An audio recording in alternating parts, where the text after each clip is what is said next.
The Richland Two story: inquire, ignite, inspire. We are a school district that knows the value of its people. Through building relationships with students, staff, parents, and the community, Richland Two fosters a joy for learning. Since 1926, with our first school in Dentsville, Richland School District 2 has grown tremendously in population and academic success. Our district's culture of excellence is built on a foundation of doing what's best for kids. Meeting the needs of every child, that's who we are and what we do. Join us on this journey as we inquire, ignite, and inspire. Inquire, a verb meaning to seek, to learn by asking. Building on natural curiosity and the freedom to explore, we encourage students to inquire and ask questions about their world. Those questions guide our instructional design. Through their insight and the courage to research answers themselves, our students transform classrooms into centers of learning designed to meet the needs of the 21st century. Ignite, a verb meaning to set in motion or to spark. Steeped in the latest technology, hands-on and student-driven experiences ignite the joy in learning. Teachers facilitate student interaction, movement, and meaningful conversation. We collaborate to customize learning to meet the individual needs of students by engaging staff, parents, community members, and business partners as active participants. Inspire, a verb meaning to enliven and guide each individual toward a path of meaningful learning. We inspire our learners to extend themselves into the realm of all possibilities. Kids are encouraged to think independently as they make connections to real-world challenges. They are motivated to be lifelong learners through the work that is personally meaningful. In Richland 2, we love to ask, what's next? And how can we improve this together? Continuous reflection enables us to determine our next chapter as a district. Join us on this journey as we inquire, ignite, and inspire. Good morning, and welcome each and every one of you to our very first Richland School District 2 Partnership Summit. It is a pleasure and an honor to serve as superintendent of this outstanding district, and it is outstanding that I see in the audience so many popular and interesting and very meaningful folks that are central to everything we do in Richland 2. In the audience today, we have our students, we have our parents, we have our teachers, we have support staff, we have business leaders, we have community leaders, we have support administrators, we have board members. It is so wonderful for all of us to come together on this morning to begin to talk about the next steps and certainly where we go from here. The story that you just saw was a result of work that took place for more than a year with a group called the District Design Team. That District Design Team has been coming together at least quarterly for the better part of nearly 2.25 years. And I will tell you that that was one of the products of the design team. And it serves for us as an opportunity for us to talk about our vision. In other words, it really makes a vision come to life as we talk about the story, as we talk about inquiring, igniting, and inspiring each and every day. One of the things I will tell you, the design team is comprised of individuals, and you'll hear more about the design team a little bit later this morning, but it is a group that is comprised of a wide variety of roles, of individuals that serve in the district, whether they serve as a teacher in 3rd grade or a person that prepares our meals for our food service, or an administrator that serves as a principal or an assistant principal, or that of somebody from the district office. We all come together and we leave our titles at the door. And we have clear conversation about who we are as a district today and who we want to become. And we look at how do we get to that next place? And we talked very clearly and honestly, and we put it out there. And from that, we had a writing team that came together. They heard all of the dialogue for more than a year. We talked with parents, we interviewed students, because student voice was central to everything we did. And that writing team, I think, did a fabulous job of capturing where we are today, where we want to be tomorrow. So that is the story that you have seen. We continue to seek additional stories, stories that each and every one of us hold very, very tightly, and certainly we want you to share those with us.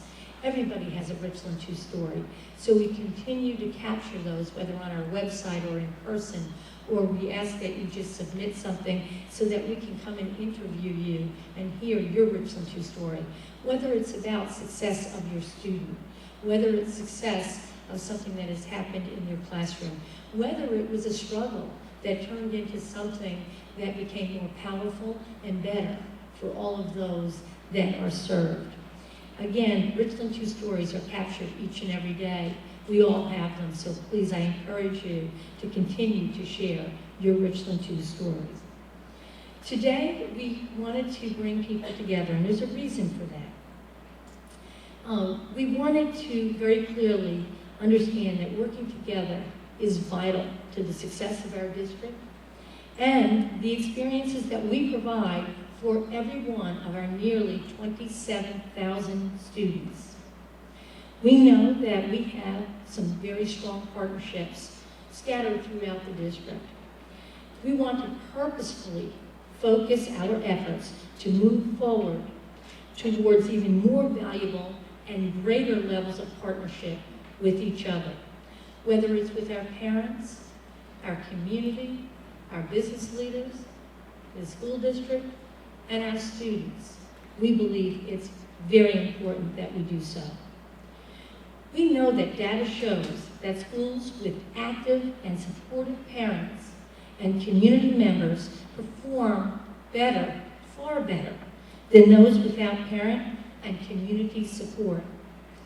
We know we need to do a better job working with you.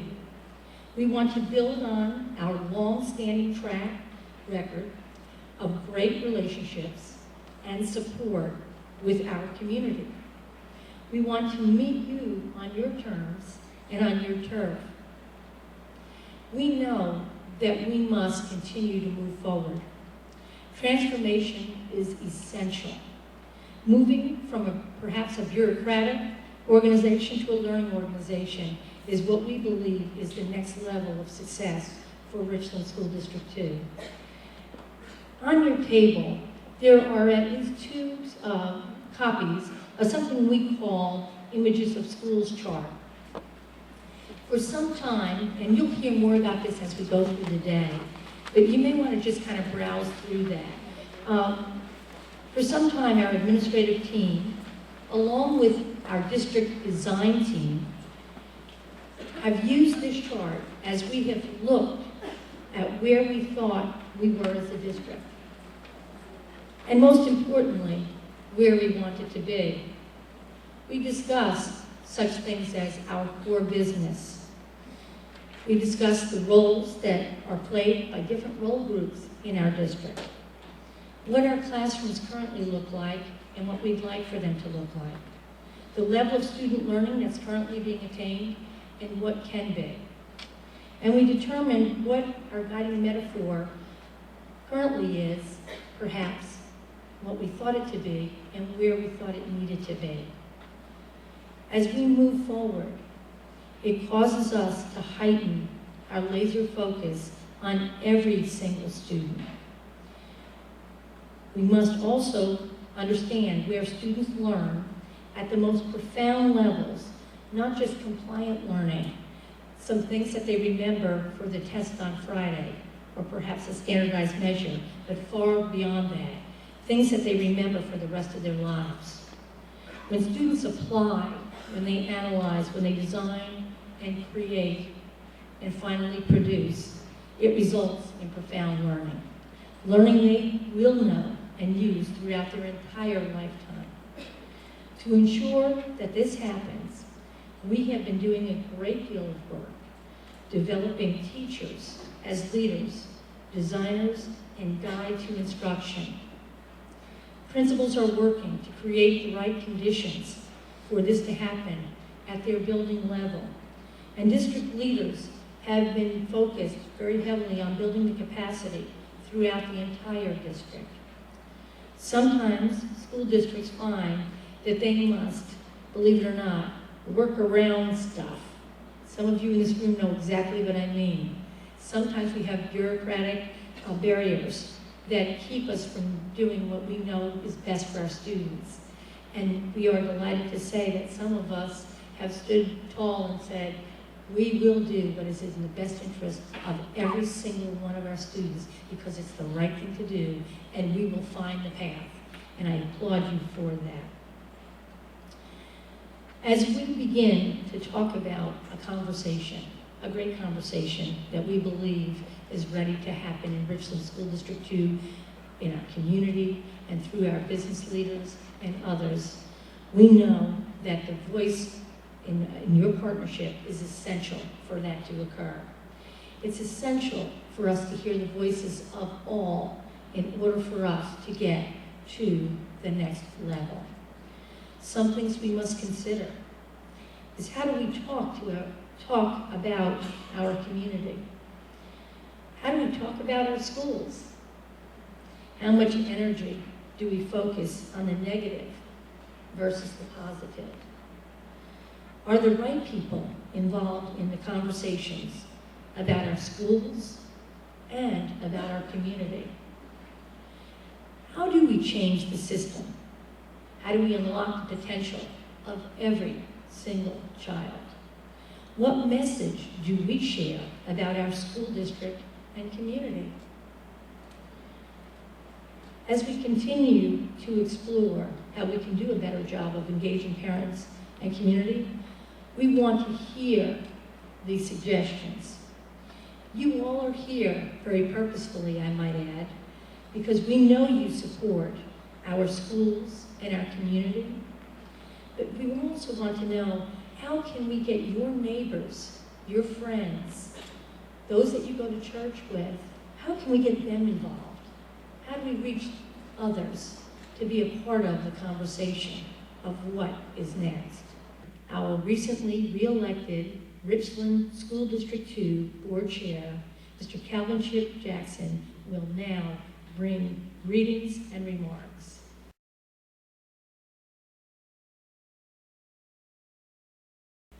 First of all, let me say that I am a type A personality. I readily admit that. So don't ever misinterpret my passion for aggression, although I am 6'4" and about 260 pounds, and that can easily be misinterpreted. It's purely passion for what I believe in. I'm a 30-year educator and a veteran of education. My mother's a retired high school teacher. Many of you heard that story before from Drew High School. My wife is a current teacher in the district. My father was no longer living, but an educator who worked with special needs children. And so I come from a family of educators who believe deeply and passionately about education and what we believe is important in terms of making sure that we educate all the children. And so I don't apologize for that. So just want to sort of preface that up front. Also, on behalf of Mrs. Susan Brill and Ms. Monica Elkins, sort of want to thank each of you in here this morning and many others across our district who have made the decision to allow us to serve for 4 years in the capacity of school board members. And I am honored to be among that group of individuals, and I certainly look forward to serving you again. I believe very fervently, I thought about it this morning. How many of you, some of you are too young, but how many of you remember the Alka-Seltzer commercial? That's what I thought about this morning, the one that said pop, pop, fizz, fizz, oh, what a relief it is. That's sort of how I felt on this morning. Now it's back to the business at hand. Now it's back to the hard work and the dedicated work of making sure that we do everything in our power to be successful and to help our students be successful in their pursuit of excellence. I believe that today one of our main responsibilities is to make sure that everyone in here, students, parents, teachers, administrators, building staff, district staff, board members, all see ourselves as co-owners of the process of reshaping our approach to education, because it is very serious work, and it does not bode well for those who are the faint of heart, because I believe that what it will require is a tremendous shift in the way we have done business in the past, because we now have a different population of students and students with different needs that require different strategies and different approaches to learning. I'm excited and I welcome our guest speaker, Mr. Vollmer. Had the pleasure of spending some time with him yesterday afternoon and last evening, and I'm certain that you're in for a treat in hearing his presentation. I believe that today is part of what I call a continuum of educational strategies which have already been started and developed, and the work that is already ongoing in our district to make sure that we continue to refocus our efforts on addressing the unique needs of this unique population of students that we're serving, while at the same time continuing our commitment to providing the excellent education for those traditional students we've always provided for. What would be a goal or outcome that I would like to see as a result of our coming together today? I would like to see and like to be able to feel that we've accomplished our task if we get from you your very candid thoughts, your very honest feedback, and your ongoing commitment to continue to make sure that we remain the excellent school district that we have been for so many years. I believe that in closing, I would like to thank Dr. Brochu for her outstanding leadership and that of her executive staff for continuing on a path that has not always been a popular route to take. I want to thank so many of the community leaders. I had a chance earlier this morning to speak with someone who I have a tremendous amount of respect for, Mr. J.T. McLaughlin, who's in the audience from the Columbia Urban League, who has been dedicated over the years to ensuring that the quality of education is in fact that, equal. And I want to thank him publicly for his tremendous support, his mentorship and leadership that he's provided me as I've developed in my role. As I get out of your way and take my seat, I want to thank each of you for being here this morning. I want to make sure that as I leave, that I say one thing to you, and that is that we value your thoughts, your input, your opinion, your views, your ideas, and your suggestions.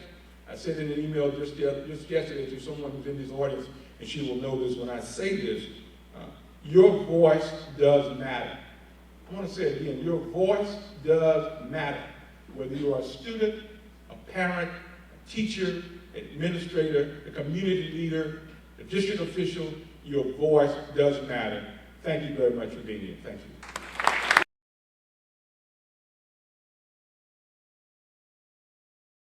It was about a year or so ago, I guess, that Dr. Brochu invited Amelia and myself to meet with the district design team that she alluded to a few minutes ago. If I remember correctly, there were 2 of us and about 100 or so of the district design team. And some of you were there. And you might remember that we were over here in the conference room, and Amelia and I sat up front, and they asked us questions for about 30 to 45 minutes. So we were sort of in the hot seat, which was a little nerve-wracking, wasn't it? But it was also, I thought, pretty neat that they were interested in what we had to say as parents. Amelia and I, as you just heard, have had children throughout the district from elementary to middle to high school. And so they wanted to hear our perspective on this whole idea of parent engagement. So we gave our opinions and we gave our ideas that day. And then for the last year, we have been meeting with district staff on a pretty regular basis. And our goal in those meetings with the district staff was to look at how we could increase the engagement of parents, community members, etc. And as a matter of fact, the fact that you're here and this summit today is a direct result of those meetings that we've had over the last year. So we are very excited that this event has come to fruition. We felt like the first step really when it comes to parent and community engagement is to begin talking to each other. Now, we talk to each other. Those of us who are parents, at least I talk to some of my kids' teachers. Not that they want me to, but at times I do. And we both work in our respective schools a good bit, but we didn't really know a lot about what was going on across the district. And so in our conversations with Dr. Brochu and her staff, we learned a whole lot over the past year. Like, one of the things I learned is that we have a district staff member who helps families who English is not their first language, helps those families in the district. I thought that was pretty cool. It's also my understanding that a lot of you out there as teachers have been learning new design techniques that are more reflective, really, of the business world and what our children will experience once they leave the school system. I think that's pretty darn neat. I would have never probably known things like that had I not been engaged in conversation with some district members. And so we're excited that you all are here today to really expand that conversation. You're all here because you're leaders in this district, whether that's as an educator, a parent, or a community member. And so I just want to challenge you on behalf of Amelia and myself and the rest of our team that's worked on this conference. I just challenge you to listen today with an open mind, to please, as you already heard from both Chip and Dr. Brochu, to please share your ideas, your opinions, your questions, and then not to leave it right here today, but to take that conversation back to your respective schools, communities, workplaces, wherever it is you are. And the hope is that we can all work together to make Richland Two the very best that it can be. Thank you so much for being here. Kim mentioned a conversation that she wants us to continue to have in our schools and our communities, and to be in talking to each other and working to expand our goals and our district initiatives. At a planning session for today's gathering, Kim and I provided with a book, a copy of Jamie Vollmer's book, Schools Cannot Do It Alone. I have an autograph, Kim. I know, I forgot my book. I was excited to have a copy of the book because my school's children's principal had made several references to the book at the beginning of the school year, Dr. Martin. Fast forward several weeks. At our next planning session, one thing was abundantly clear. Kim had read the book. She arrived at the planning meeting making references to everything from Vollmer's blueberry story to partner not only with parents but with communities. She read direct quotes from her now heavily highlighted, well-worn, and dog-eared book to support her suggestions for the meeting. She was fueled with a burning passion and a desire to actualize everything she'd absorbed in the book that day. Needless to say, our planning session for that day was quite productive and spirited. Fast forward another week or so, as I sat reading my copy of Secret Service Agent Clint Hill's book, Mrs. Kennedy and Me, I felt a pang of guilt for my pleasure reading when I really needed to be reading Mr. Vollmer's book. And Kim made me look so bad the week before. I decided to put a pin in the pleasure reading to begin reading Mr. Vollmer's book. And that was changed. It changed me to begin reading his book, and I had a Jerry Maguire moment. He had me at hello. Or at least chapter 1, page 1, with the story of his father's legacy upon his recent death. I was hooked, I was captivated, and I couldn't put the book down.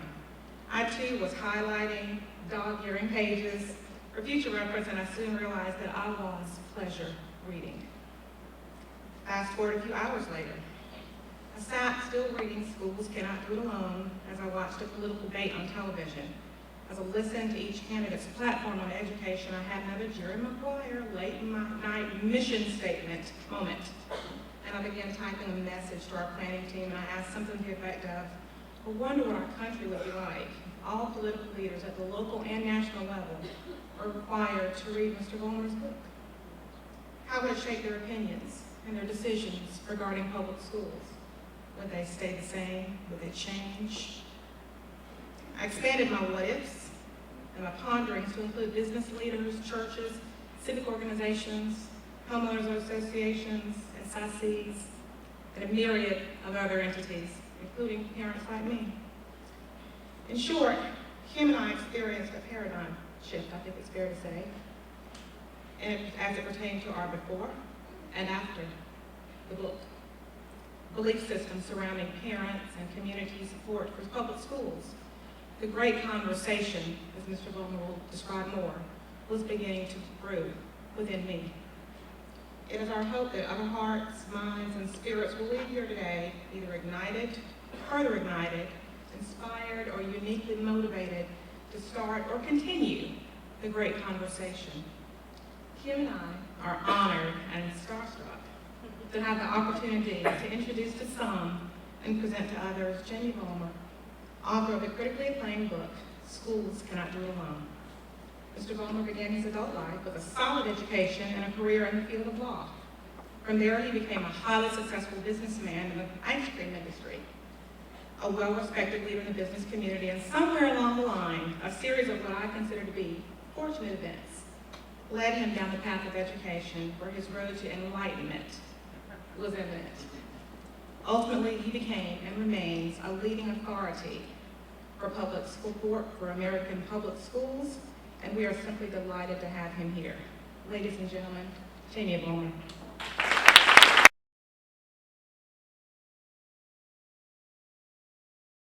I'm going to talk at you for a little while. As has been said by the superintendent, this is a day for you to talk.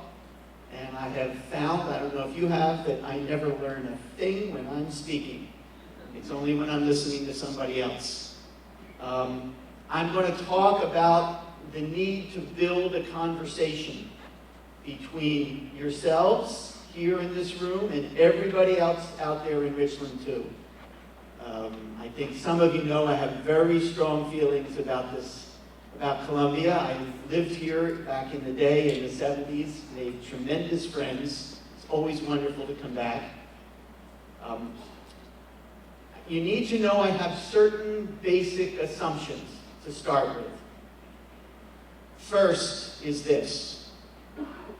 It is very difficult, if almost impossible, for schools in a community to succeed without the support and involvement of the folks in the community. You find it every now and then through the Herculean efforts of a staff, but it is almost impossible. If you want, and there's a couple of times I'm going to ask you whether you're serious or not. If you're serious about creating a school system with a learning environment that ensures that every single child, not just some, not just the easy ones, that every single child graduates, that's a non-negotiable in the 21st century, and that every single child is prepared to take the next step, whatever that is for them, on the path to adult success. If you're serious about that, then you're going to need to be part of a conversation to make that happen. It's essential that the community en masse participates, because one of the other core essential feelings that I have is that the farther the decision maker is from the child, the dumber the decision gets. And what we find in America, not just in the Palmetto State, again, I have deep connections here, is that we see other people in departments of education and in Washington, D.C., intruding in what takes place in local schools. And the more they intrude, the less you have to say about what goes on in your schools. I'm one of those voices in the country that says it's time to take that control back. More control at the local level, but it can't happen unless the community stands up as a group and say, these are our schools. So that's what this is going to be about. I didn't always feel this. I got into this whole conversation in a funny way. Amelia mentioned ice cream. I grew up in Philadelphia, and I've lived in my adopted state of Iowa for 26 years now. And I went there for a job. A college buddy of mine recruited me to come help him build this little ice cream company into a national concern. And We made good ice cream. We knew we made good ice cream. It was wonderful. But then, in 1984, People magazine, a fine research periodical, I've had a subscription ever since, People decided they needed to know what the best ice cream in America was, and they chose our product. June '84, you can look it up. And if you ever had any doubt that the media, with all due respect to anybody from the media in the room, that the media has a tendency to run in a herd. Somebody reports it, and they all have to report on it. About a month later, the Cleveland Plain Dealer said we were the best ice cream in America. And then that snowball started to roll. The Houston paper said we were the best ice cream in America. Chicago Tribune, the Seattle paper, the New York Post. We were in Time, we were in Newsweek, we were on the Today Show. President Reagan served it at the White House. There was even an anatomy magazine that picked us as the best ice cream in America. It's true, it's called Playboy. And am I allowed to say that in Carolina?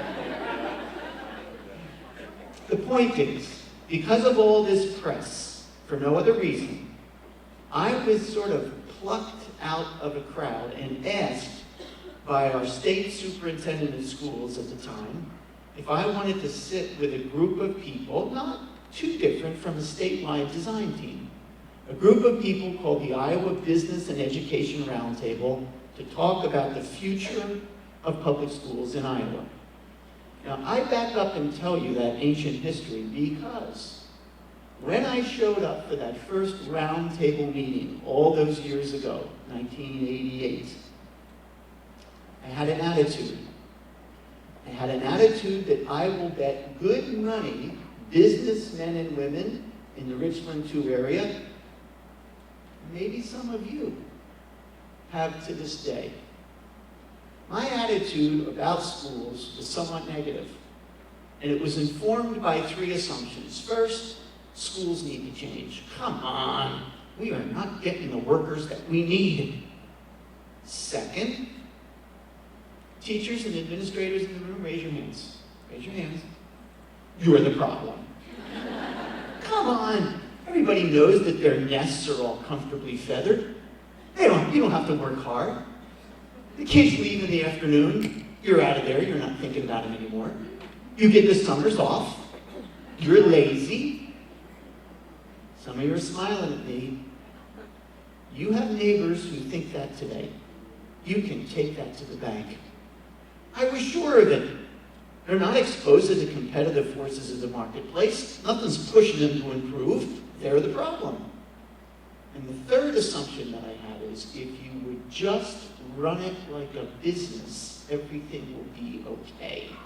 Because in business, we know how to get the job done.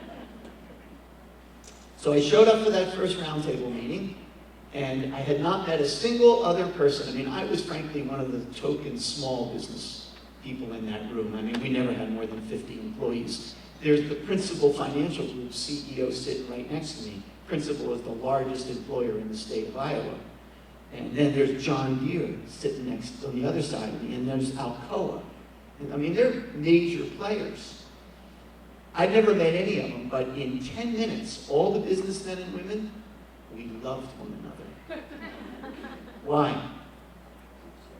We all had the same three assumptions, that's correct. So I roll up my sleeves and I get really involved, and I join a task force and I agree to write a document. After about 18 months of volunteer work on this committee, I quit my job at the ice cream company and I became executive director of the Iowa Business Roundtable. Now, that gave me a platform to spread my views across the state. So I did. Now, not that many educators wanted to listen to me, frankly, because I was just a bully. As a matter of fact, when they would see me coming, little Captain Kirks in their head would jump up and start yelling, "Shields! Shields!" But every chamber of commerce in the state wanted to hear me speak. So I went from place to place to place, and I gave them the gospel according to me. The system is broken. They're the enemy. And if they did what we did, and I get a standing ovation in every place, and my life is good. But I had to admit at the end of a year, I had not managed to change a single thing in Iowa schools, which was kind of the point. So you can imagine how excited I was when I get a call from a superintendent who invites me to come and speak to his staff at a so-called professional development day. I didn't even know what that was. He said, I want you to come and give a talk. Now, in retrospect, that only really two things were going on. One of two things. Either the superintendent hated his staff and wanted me to bully them around for a little bit, or he wanted them to see the enemy. I think it was probably the latter. Now, I tell you this story because this whole day, as Katie has indicated, this whole day is about your power. Your power to change the culture of Richland Two in a way that allows us to create schools that unfold the full potential of every child. Again, I will say this repeatedly, not just the easy ones, not just the ones that fit the system, all of them. This is about your power. And I began to get an insight into the power that a single individual had on that day. On that day when I went to that small western Iowa school district on a snowy day in January, and I got up and gave my speech, which was basically, why don't you do it like we do it? What's the matter with you people? If I ran my school's business the way you run your schools, I wouldn't be in business very long. All you teachers, you cloak yourselves in tenure. The administrators shield themselves behind this monopolistic bureaucracy, and you and the board, you use the rules and regulations that those hoodlums up the road in the Capitol think up in the middle of the night to vex you. You use those rules and regulations as excuses. Listen, in business, we invented total quality management. We understand continuous improvement, zero defects, just-in-time delivery. You do it like we do it, blah, blah, blah, blah, blah. I get to the end of that talk, forget applause, dead silent in that room. And as I go to step off the stage, I see the superintendent. By the way, the chicken has not shown his face once. He's standing in the wings and he's going, no, Q&A, Q&A. And I forgot that I promised to do a question and answer. And when I go to the middle of the stage, as soon as I get there, a woman's hand goes up. Actually, right about where you are, ma'am. I looked at her. She appeared to be pleasant. She was nicely done. I thought, I'll call on her, she'll be polite. I found out later she was a 27-year veteran high school English teacher who'd been laying in the bushes for me for about an hour. She starts out just as nice as you please. Mr. Vollmer, we understand that you make good ice cream. Well, I was insufferable in those days. Excuse me, ma'am. Best ice cream in America. Thank you. Thank you very much. All right, you just laughed at that? Time out. I give this speech sometimes to rooms full of elementary school teachers, and most of them look like they're 15 years old to me. They don't get that reference. I say, thank you very much. They look at one another and they go, Justin Timberlake? Talk about the decline of Western civilization. They don't know who the king is. And I mean is.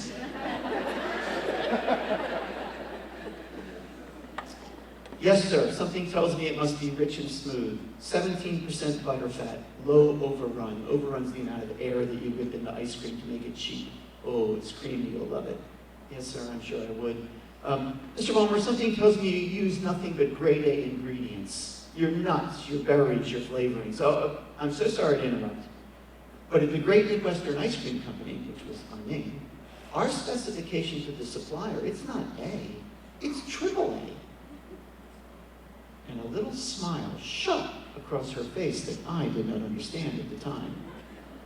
She said, yes, if you should be walking through your factory and you come out onto your receiving dock and a shipment of blueberries arrives, and those blueberries are not up to your AAA standards, what do you do?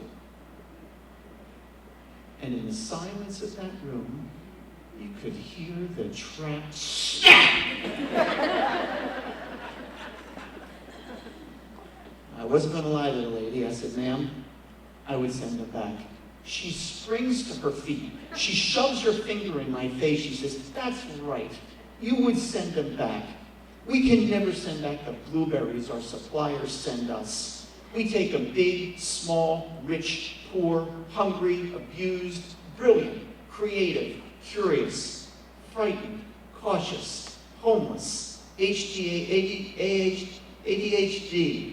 juvenile rheumatoid arthritis, head lice, English is their second language. We take them all, Mr. Vollmer, and that's why it is not a business, it's school.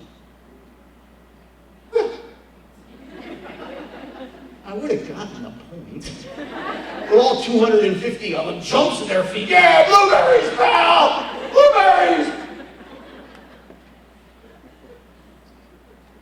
That woman could have said nothing. This is important, ladies and gentlemen. She could have said nothing. I was standing on a stage. I'm all suited up. I represent the business and political establishment of the state of Iowa. And she could have said nothing to me. It's not always easy to stand up in front of your peers and push back. She could have walked down that hallway, she could have cursed my skinny butt all the way back to her classroom and never said a word. Instead, she stood up and she was armed with the one thing that you all have or have access to. She was armed with the truth about teaching kids in today's world. And I was not. I had substituted cheap, easy business/political rhetoric for what she had, which was reality. Everybody in this room has power. I was not the same person as a result. Now, I don't want to lie, I don't want to reinvent history. I did not leave that day a changed human being. You know, come on. You know that you just don't change your ideas when you're presented with a certain alternative set of facts. You know this if you're married. Someone can hold on to a stupid idea years after you've proven she's wrong. I didn't immediately change, but she had me wobbling a little bit. She had me wobbling. And then there must be, I don't know if you from the community know this, apparently there's some secret communication network among superintendents. I envision bongos or something. Because I was not out of the parking lot before the word went out among superintendents, invite Jamie, your staff will maul him. So I start getting invited to place after place after place after place. I get invited not long to speak, to go to a district, but the superintendent, a woman, she calls me up and she says, no, I don't want you to come and speak. I want you to spend a day with us. Just spend the day with us. I have a couple of conditions. Dress casually, no secretary interruptions, no calls from the office, no phone calls. It's going to be as if you worked inside the district today. And I'm thinking, how hard can it be? So I show up at this little river district on the Mississippi River, and the first thing that they make me do after they make me do bus duty at the elementary school, the first thing they make me do is be a teacher's aide in a third grade classroom all morning long. Now, what does that mean for a 6-foot-tall man? Not as much for a 6'4" man, I understand, but for a 6-foot-tall man, what's that mean? They're 8 years old. It means bending over, standing up, bending over, standing up, and trying to convince the little spaced-out boy at the window to come and join the group. Trying to get the little girl who won't let go of my pant leg to leave me alone. Trying to explain to the young man with surprisingly loud noises emanating from his backside that is not socially correct behavior. 8-year-olds. Lunch bell rings. I'm still feeling pretty good. Kids file out. I turn to the teacher and say, come on, I'll buy you lunch downtown. Community members, that's the teachers laughing right there. She said, yeah, we don't get out much for lunch around here. It's been arranged that you'll dine in the building today. Now, some of you are thinking, oh, they took him to the cafeteria. I've done that dozens of times since. An interesting experience. No, that's not where. Where did they take me? Teacher's lounge. Ladies and gentlemen from the community and the business world, this is not a pretty sight. This is a bunch of grown-ups hunkered down, using 15 to 20 minutes to gobble down food, gossip, and cut out paper pumpkins, paper turkeys, paper wreaths. Not fine dining. Lunch is over. I have to wolf down my food because she's got me doing playground duty during lunch period. The final bell rings. She comes to pick me up. I mentioned it's a woman, cruel woman that she was. She takes me for the rest of the day to be an aide in an 8th grade classroom. It's a warm Friday afternoon in May.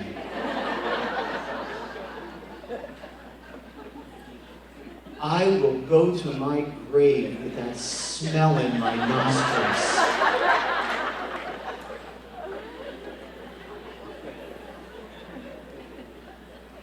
The day is done. It is everything I can do not to fall to my knees in prayer that the final bell has rung. She doesn't make me do any of the after-school duties that so many teachers have. I obviously don't have to go home and grade papers. We go down to her audience, to her office. My shin bones, the muscles behind my shin bones, I haven't stood on my feet for a whole day in decades, so my legs are killing me. The small of my back aches.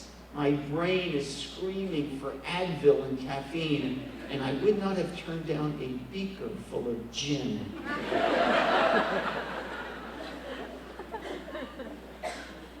And I ask her a question. I say to her, is what I just saw typical? And she said, for 90% of my staff, 90% of the time. No one who has that experience, which I, in the context of this conversation that we're going to dwell on, I call that the nuclear option. No one who has the experience of actually being there all day can walk away and think that the people who work in our schools are the problem. 40 hours a week for these folks is nothing. 50 hours, 60 hours is routine.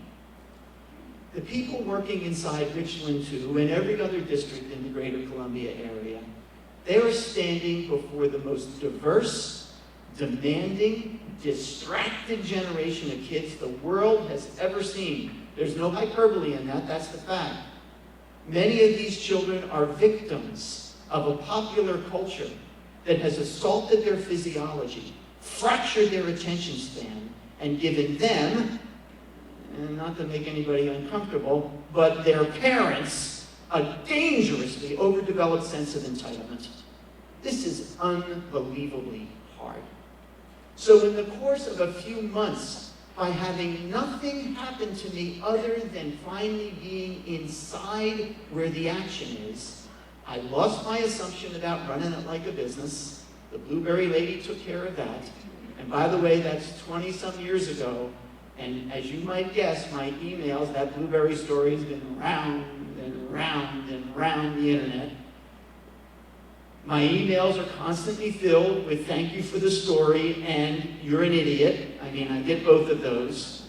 Every analysis that I've done, I believe sober and prudent analyses that I've done convinces me it's not a business. Can we craft certain practices and procedures from the private sector onto the rarefied culture of pre-K-12? Yes, we can. Doesn't make it a business. I lost that assumption. And then by seeing what goes on inside the schools, it was impossible, if I wanted to be honest, to say that the people are the problem. The people are not the problem. Now, if we stopped right there, we could be done. We'd take a break. Enjoy the rest of the day outside. But I mentioned that there were 3 assumptions that I had. And the first one was that the system needs to change. And it's 24 years later, and I still have that assumption. And here's the thing. Once you begin to realize that the people inside the system are not the obstacles to meaningful, dramatic success of schools, then you have to say, well, what is? Because clearly, while Richland Two is one of the best school districts in this state, not every child is coming out of this system prepared to succeed as an adult. Why? If I'm right, and if somehow I wasn't a victim of some great shell game, if I'm right, and everybody is dancing as fast as they can, working hard, the average teacher in America spends $460 of his or her own money on school supplies every year. If these people are dedicated, well-educated, and hardworking, what's the problem? Well, it took me a long time to figure that one out. As the more day goes on, you'll see I'm not that quick on the uptake. It took me a long time to figure out, well, okay, what really is the problem? And then one day, I read something that changed my life. And it wasn't written by an educational reformer of the 20th century, the Michael Fullens, or the Terry Deals, or the Bob Marzanos, or the Diane Ravages. It wasn't written by them. The thing that changed my life was written by Thomas Jefferson in 1781. Now, many of you don't know this. Jefferson created the Richland Two schools. Jefferson created the schools of North America, including Canada. It's his blueprint that we use. The man was brilliant. He laid the whole thing out. He's the first important public official to say to the people, in this case of Virginia, he wasn't yet president, he's governor of Virginia, to say to the people of the state, you know what? Whether you have children or not, you should pay for kids to go to school. No one had ever thought that before. No one had ever done it before. Jefferson's the one who creates your schools. The man is brilliant. But in his blueprint, when he's designing the whole thing, which you can Google, by the way, Notes on the State of Virginia, 1781. Notes on the State of Virginia, 1781. Jefferson creates his blueprint. And in that blueprint, there's a paragraph in which Jefferson describes the purpose of school. Quote, to rake the genius from the rubbish, close quote. Say what?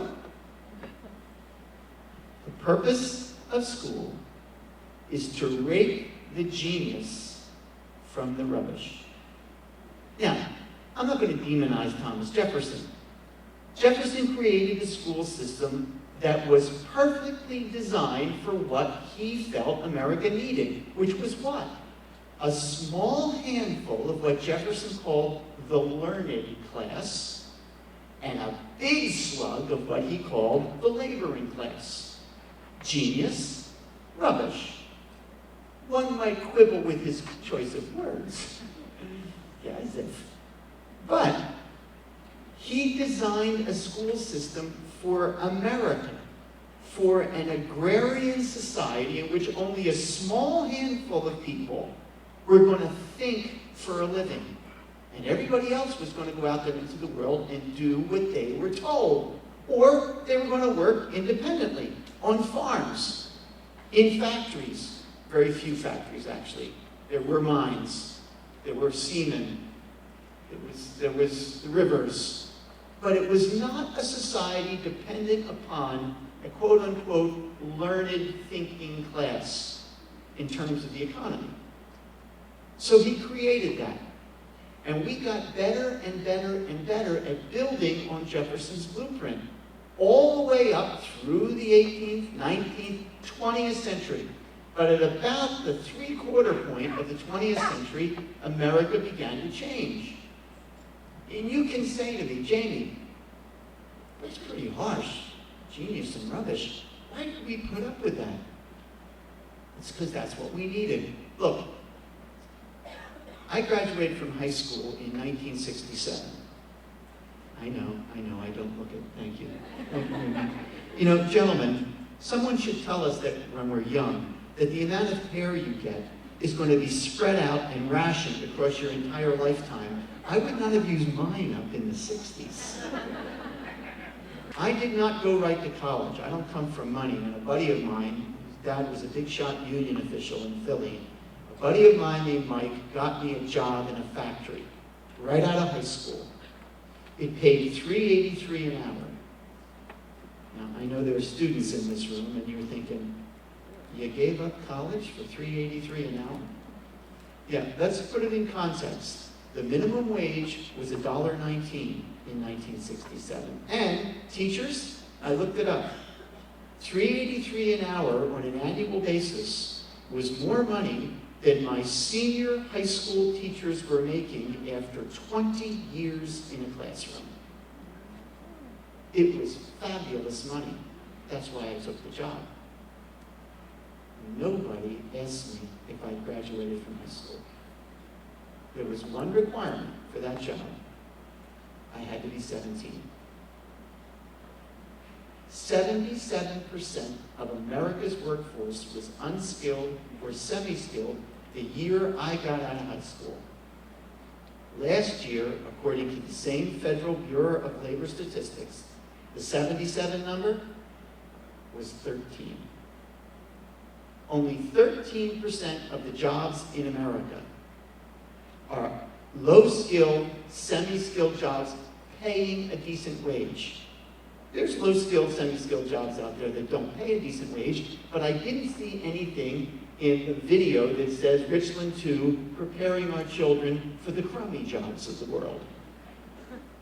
You're in the business, theoretically, you're going to have to ask yourself if you're serious, you are in the business of preparing every single child to succeed in a society in which last year 13% of the jobs went to poorly educated people. And if the trends continue, in 5 years, that 13% number will be 6.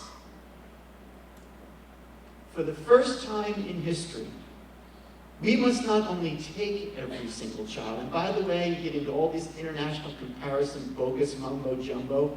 Nobody else on the planet Earth is trying to take every single child, regardless of their challenges. Nobody else is doing that but us. We must not only take them, your schools must teach them all to high levels. That has never taken place in the history of the world, and it cannot happen unless the community joins together to remove the obstacles to student success and help your school system move from a late 20th century model designed for an agro-industrial economy that no longer exists to a brand new learning organization model that ensures that every child succeeds. It will not happen, ladies and gentlemen, unless you're involved. It can't. It won't. It just won't. So, this is about your power. Your power to join together with your neighbors, not just these people, although this is an unbelievable turnout on a Thursday morning. Congratulations, you all deserve a round of applause. But it can't just be you. Go ahead. It can't just be you, because I said that number, 77% was unskilled, semi-skilled, now it's down to 13, dropping to 6. The other statistic that I'll fill your head with is probably the one that gives me the most cause for concern. You're all in this room, but in the state of South Carolina, less than 20% of the taxpayers have children in school. Nothing worries me more than that number. Listen to that. Less than 20% have children in school.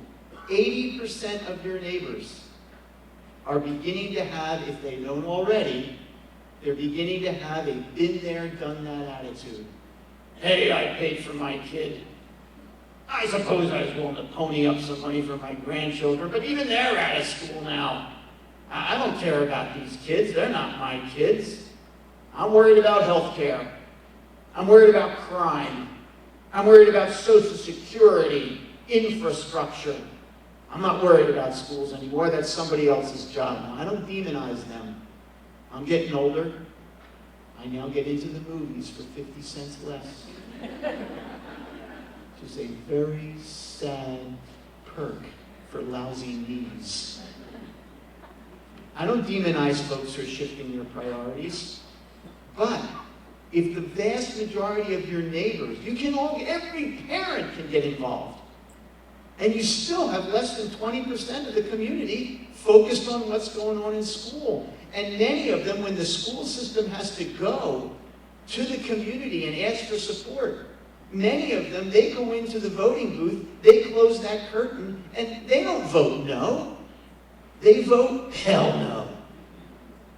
Because they have forgotten something. Folks, this is so important. They have forgotten that the quality of your local school is connected to the quality of life in your community. You have power. You all have power. We're going to have to engage the people of Richland Two, all of them, with and without children in school. Engage them in a conversation that results in 4 things. And the first thing is understanding. The people of this community, and I'm not picking on Richland Two, it's like this coast to coast. I speak tomorrow morning in Portland, Oregon. It's the same there. The people do not understand the challenges that the schools face. They don't. I want to start this conversation by at least helping them understand the challenges. And by the way, you can do that very easily by having this copy, or something like it, a copy of this list on every refrigerator door in Richland Two. This is a list of everything that we, the people of South Carolina and America, this is the list of things that we now demand that our schools do. If I'd gotten up early this morning and gone to a coffee shop someplace and I tell them what I do, oh, that's always a mistake. Tell them what I do, somebody would have said, yeah, they just got to be teaching these kids the basics. If they just taught them the basics, everything would be fine. It's been decades since we've just asked our schools to teach the basics. We start in the year 1900. From 1900 to 1910, in addition to the basics, we start asking the schools to take care of basic hygiene, teaching courses in nutrition. We start immunizing kids at school. We start screening for vision, hearing, and dental problems. From 1910 to 1940, we had vocational education, industrial arts, domestic science, including sewing and cooking. Phys ed's expanded. School transportation is mandated. Think about it. For decades, kids had to get to school on their own. Now you gotta go fetch them. In the 40s, business education, typing, shorthand, bookkeeping, music and art classes are expanded. Speech and drama are expanded. Half-day kindergartens. School lunch programs now. We gotta feed kids. In the 50s, science and math education are expanded. Foreign language requirements are strengthened. Fire, tornado, and duck and cover drills. Yeah, that saved me from nuclear holocaust. Driver's education is offered. And wait a minute, in the 1950s, something called sex education is introduced. And I wonder how we made it as a species prior to the 50s. In the 60s, Head Start, bilingual education, advanced placement programs, adult education, consumer education, career education, peace, leisure, and recreation education. God bless the 60s. In the 70s, special education, there's a line item in your budget. Drug and alcohol abuse education, parenting education, African American studies, women's studies, TAG programs, alternative education, character education, environmental education, school breakfast programs. Now we got to feed them twice. In the 80s, it just explodes. Keyboarding and computer education, sexual abuse prevention education, stranger danger education, teen pregnancy awareness, global education, multicultural non-sexist education, Hispanic heritage education, Jump Start, Early Start, Eat Start, Prime Start, full-day kindergartens, child abuse monitoring is a requirement, computer labs in the 90s, tech prep, school to work, distance learning, homeless education. It goes on and on. I can't read it all. In the 2000s, No Child Left Behind is how we start. Not that that was disruptive. Internet safety, bullying prevention programs, lessons in texting and social media etiquette, elevator and escalator safety instruction, body mass index evaluation, eating disorder counseling, steroid abuse prevention programs, media literacy, leadership training, race to the top, the Common Core, and STEM programs. And we have not, ladies and gentlemen, added a single minute to the school calendar in 8 decades. What does this list say? Does this list say teach our children? It does not. This list says raise my kid. That's what this list says. Now some of you are nodding, some of you are happy that I read this list. You have to ask yourselves, how many people in the community have any idea that in the course of the last 7 decades, we have shifted from home and community onto the schoolhouse door the responsibility not for teaching but for raising kids? We must build a conversation so that the people of the Richland Two understand the challenges. We must build a conversation so that the people of Richland Two understand what's in it for them. You got to stop going to the people of the community and say, support us, it's the right thing to do for these children. Well, of course it is. And I'm not a cynic. You don't know me, but I'm not. I don't have a cynical bone in my body. If anything, I lean towards the Pollyanna. And if you were not hot for Haley Mills when you were 12 years old in Pollyanna, something is wrong for you. I'm not a cynic. I do not believe that people always operate out of their own narrow self-interest instead of operating out of what's good and right and moral. I don't believe that, but you know what? That's the way we have to bet. We have to bet that people will actually begin to organize in a way that helps you create schools that work for all. We have to bet that they will begin to organize when they realize it's important to them, not just to the kids, to them. And everything is in our favor. If a community rises up and comes together and begins to help the schools create rigorous, aggressive, flexible, high expectation learning environments, and student success rises, the crime rate in Richland Two falls. When the communities rise up and support their schools and student achievement increases, the property values in that community rise. When the people in the community rise up and support their schools and student success rises, the tax base in the community increases. Stuff you wouldn't think of. Teen pregnancies begin to decline. The number of people using the emergency room as their primary care facility drops. And you can think, well, that's got nothing to do with me. The heck it doesn't. It's the most expensive way to get health care, and it's loaded right into your premium. Ladies and gentlemen, in the 21st century, almost every aspect of the quality of life of a 78-year-old man on a fixed income is tied to the quality of his local schools. And we have to tell the community this. They need to understand the challenges. They need to understand what's in it for them. We need to help the community increase trust. We used to trust our schools. We used to trust our teachers. We used to trust our administrators. I know this. My parents sent me to Watson Comley Elementary School back in the day. They trusted Mr. Trapea, my elementary school principal. We didn't. This is a true story. Mr. Trapea was 6'4". He had a big, dark, bushy mustache, a glass eye, and a wooden leg. That is a true story.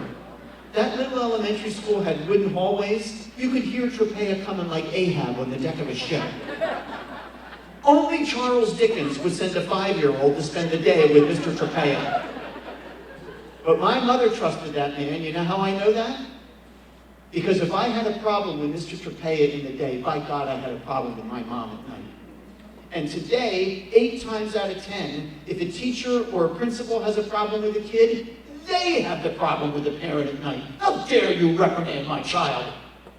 This is a fundamental breakdown of trust. The good news is, as understanding grows, trust grows. We need a conversation that increases understanding and trust, and then permission. My first assumption is intact. We need to going to change our schools. Things that you cherish as being part of the culture of Richland Two, the culture of America, they're going to have to change, ladies and gentlemen. If you are serious about making sure every child succeeds, we're going to have to rethink the way we group kids. We now group kids according to their date of manufacture. It makes no sense. Maybe it used to, but now you've got children in this school district that are showing up, and they're coming from the part of Richland Two, those neighborhoods where they've been read to every single night since they were born. Well, who am I kidding? Some parents in Richland Two, as soon as their wife gets pregnant, the father puts speakers on her belly and pumps in baby Einstein into the womb.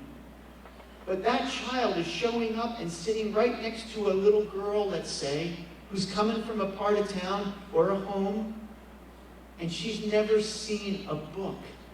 She's never seen anybody read anything. And in my hypothetical, they both have the same potential. They both have the same IQ. But this little boy is light years ahead of this little girl, and yet we group them together and expect this little girl to finish at the same time. We're going to have to rethink how we group kids. We're going to have to rethink what we teach kids. I was on a plane the other day, and a woman asked me what I did, and I was foolish, and I told her, all these schools today, they're not teaching the things that we were taught. Well, that's right. Maybe they're not, because they can't teach everything that you were taught and everything that's happened since you graduated and not add a single minute to the school day. How does that work? We're going to have to rethink what's important for these children to know. We're going to have to rethink the structure of schools, which have become unbelievably rigid and bureaucratic. We're going to have to make sure that they're more flexible. But you're not going to be able to do any of that stuff unless the people of Richland Two agree and give permission for change. Because you cannot touch a school without messing with the culture of this town. You have to have this conversation. A thoughtful, positive, ongoing conversation between ourselves, if you allow me to include me, and the people of Richland Two, that results in understanding, trust, and permission. That's the challenge. That's what we're going to spend more time talking about throughout the entire day.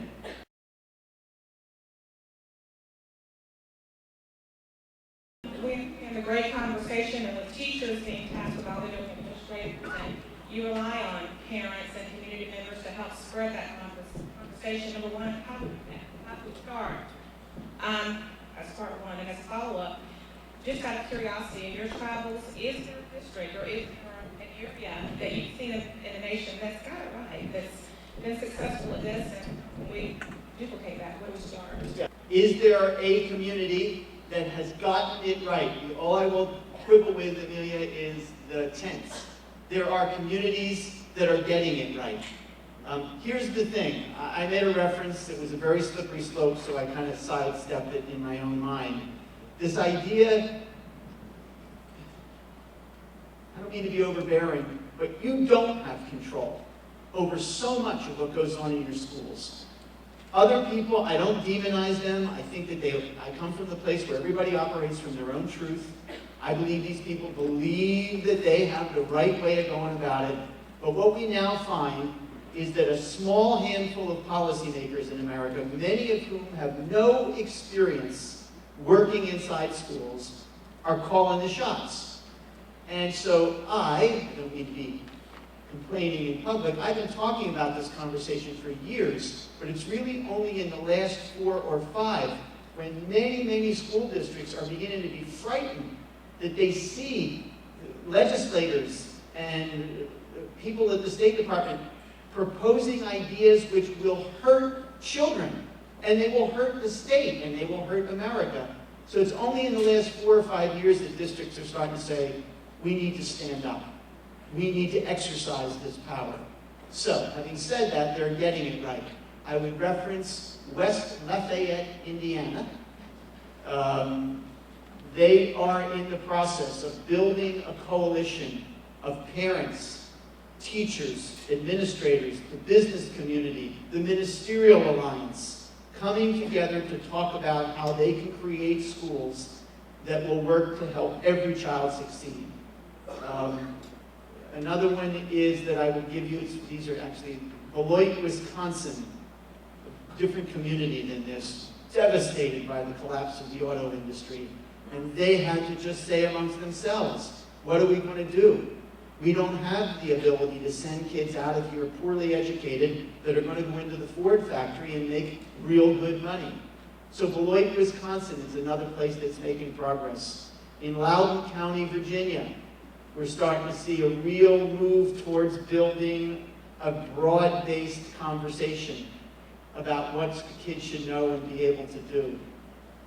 So those are some examples, but I have to tell you it's going everywhere. Everywhere you're starting to see Idaho Falls, Idaho, is beginning to be a genuine conversation. Look, let's face it, some of you may have been, a little suspicious about even this meeting. Talk is cheap. We can have a meeting, everybody feels good, and then we leave. I'm going to harp on this. 2 points. You have power, but you also have to be serious about that. Which brings us to the first part of the question. How do you start? Now, what Amelia said was, it was a group of teachers that are already, it's my list. I'm the one who created the list. I know how hard everybody in our schools are working. So that my starting point for everybody in here, I don't care what you do, parent, community member, business leader, politician, my starting point is the place we must begin is to stop bad-mouthing our schools in public. This is the starting point. Everybody can walk out that door and do at least that. It is so corrosive. It hurts the way people think about their schools, in many cases for no good reason. I'll give you an example. I live in a small Iowa farming community. I've lived there for 6 years. We have one grocery store. I'm in that grocery store this summer, and I'm in the checkout line, and I'm about 2 people back, and the woman who's getting her groceries scanned is a teacher. I know she's a teacher, it's a small town. She is just ripping her principal. She is going up one side and down the other. He is incompetent, he is this. Now what's happened? She spreads her negativity through that grocery store like a virus. And everybody catches that virus. And what she didn't intend, but nevertheless, what takes place, she gives us permission to go home and repeat it. And so we do. It's the perfect lose-lose moment. I thought less of her, and she put a doubt in my mind about the quality of the school.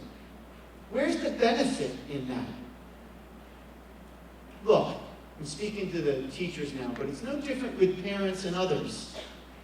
But speaking to the teachers, since you raised that, I know you're busy. I know you're working hard. I know you're not treated the way you should be treated, which is as what? The most important professionals at Richland Two. Way more important than doctors, lawyers, engineers, firefighters.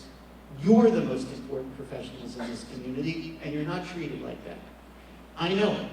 And I know every single year, if not every single week, somebody gives you more to do, and they got an attitude when they give it to you. Sometimes you're going to want to gripe.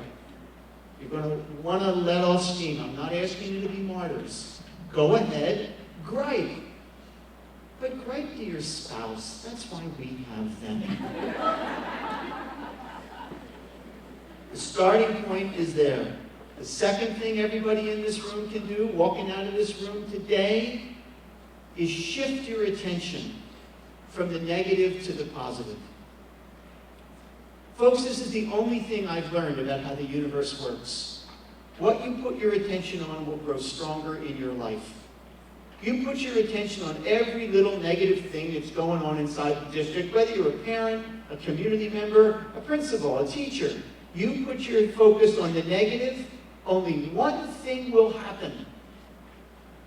You will become more negative. You won't change anything. You will become more negative. And now, neurophysiologists have strengthened my argument. Because now what we see is, neurophysiologists have discovered that the more you focus on the negative, the more you weaken your immune system. How the heck does that work? I have no idea, but apparently it's proven beyond a doubt. You constantly focus on the negative. That's where you put your energy. You open yourself up to sickness and disease. Conversely, focus on the positive. You become stronger.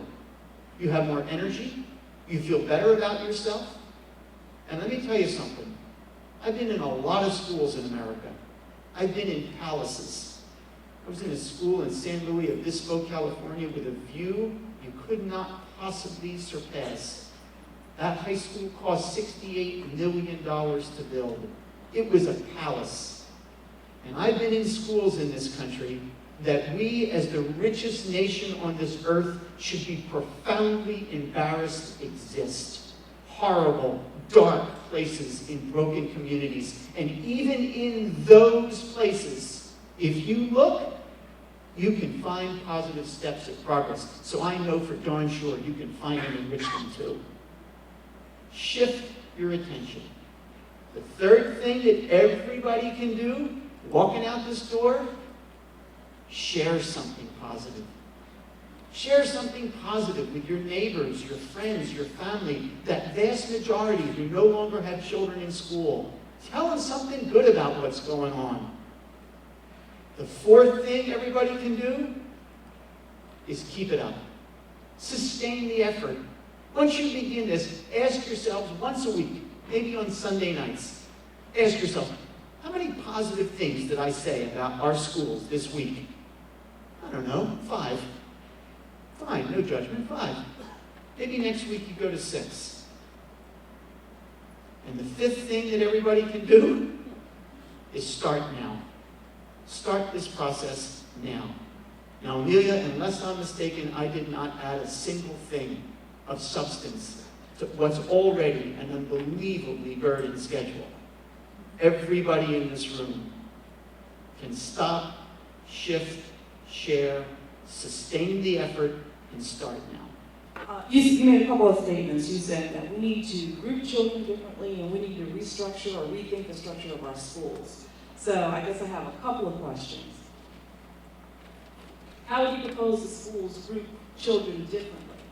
And by asking that, I'm interested in your thoughts about the strategies that you would propose the schools or school districts use. And then how do you avoid alienating the parents that you're trying to engage now, who might think that you might be treating their children differently? That's the first question. Second question is, when talking about the public school structure, what public school structure do you think would be most effective, and how do you propose that this district reorganize and rethink how we go about educating our children? Let me be crystal clear, and forgive me if it sounds as though I'm avoiding it. There are incredibly brilliant, educated people in America who their entire career is spent thinking about the structure, the proper structure of schools. It's really not me. I will answer both questions, but everybody needs to know I'm not an authority in this. I have a very narrow area of expertise, and that has to do with building conversations in communities. So as long as you all accept that, I will answer both questions. There's an assumption in your first question. Treating children differently will be met by resistance. I get it. I'm not an idiot. I had 3 kids. Everybody becomes very protective of their children. But what's embedded in the question is the idea that is actually not our entire history, just the last 150 years. The idea that all children must progress and move along in lockstep at the exact same time in the exact same place. So if you take that and then you take a child and you pull them out, whatever terminology you want to use, then all of a sudden you expose them to being different and their parents have a fit. We're going to have to rethink, in addition to how we group kids, we're going to have to rethink the way we organize time. Now this could be longer than I have time for, but we've made a decision, and this is important. we've decided, we've chosen, it's not somebody superimposed this, the king didn't superimpose this. We've decided in our schools to hold time constant. All the children now go the same number of hours and the same number of days. That's our choice. Didn't always used to be like that. There are fewer and fewer people in America who went to one-room schoolhouses that are still alive.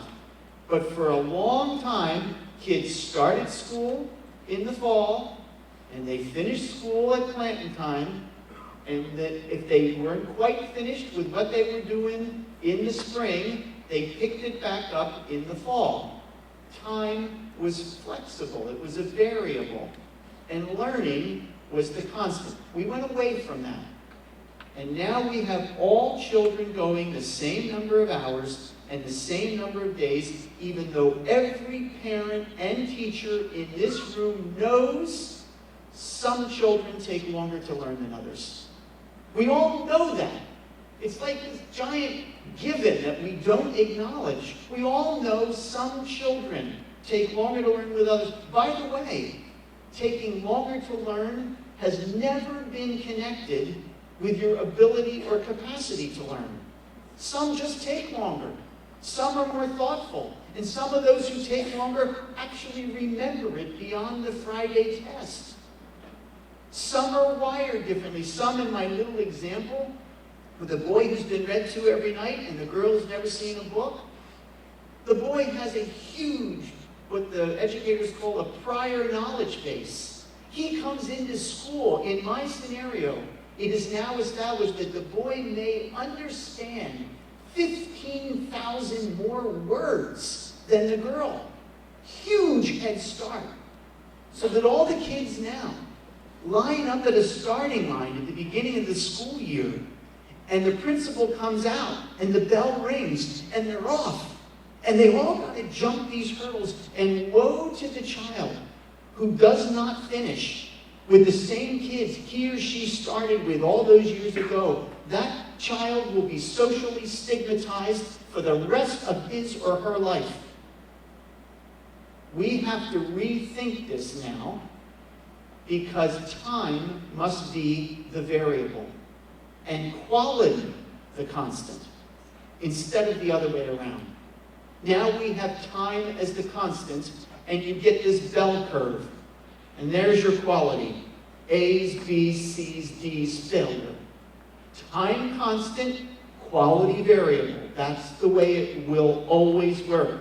And we put up with this because some of you were thinking, well, there's nothing wrong with that. There's nothing wrong with that. Hey, there's a bell curve of human intelligence. And all our schools are showing is where kids sit on the bell curve. Well, first of all, there's a war going on in higher education right now, whether there really is a bell curve of human intelligence. A man named Howard Gardner has messed it all up by talking about multiple intelligences. Let me tell you something. Every interaction I have with my next door neighbor convinces me there's a curve. So I'm going to accept that there is a curve. But, so you say, well, what's the big deal, Jane? Time, constant, quality, variable, that's where they fit on the bell curve of human intelligence. No, that's not true. Because the bell curve of student achievement is not the same thing as the bell curve of human intelligence. The bell curve of student achievement shows you just one thing, how well you do in school, which is not the same thing as how intelligent you are. How many people in this room will admit, I did not begin to be successful in my life until after I got out of school? You think that's developmental? You think you got to be 19 years old and you went, oh, there's my potential. I wondered where the heck that was. It's because school, in the words of the former New York State Teacher of the Year, John Gatto, school is psychotic. School is filled with biases. So now, going to your point, when we rethink the system, and for goodness sake, do not start with the school calendar unless you're trying to get rid of your entire staff. But when we get to the point where we as a community decide we want all children to succeed, you're going to have to rethink how we group kids according to where they start, and then allow them to move on without social stigma at a rate of speed which will guarantee when they leave the system, quality as the constant, that they're all prepared to succeed. So it's the assumptions that are embedded in the question that I understand and are real. But that's why we all have to come together and agree that we're going to allow this to happen. Because if you just try to superimpose it, the parents will go nuts. And in terms of the structure of school, I'm going to leave that one. It's just really above my pay grade. I can tell you this. There are very smart people in America. We already know what we need to do. We do not have to reinvent the wheel, and in many cases we've done it. We just haven't done it all at once. We tried this, we tried this, we tried this. We've never put it all together because the culture of the community never allowed it. Because when those superintendents go to make a move like that, what happens is a group of people in the community come together and they rally underneath the banner that says, that ain't the way we do it around here. And nothing changes except the leadership.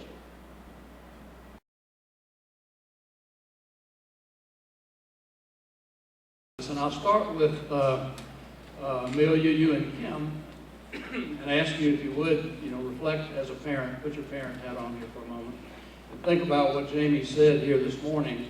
What really connected with you as a parent? What really struck you that as the school district goes forward that needs to be held up, and we need to talk more about this?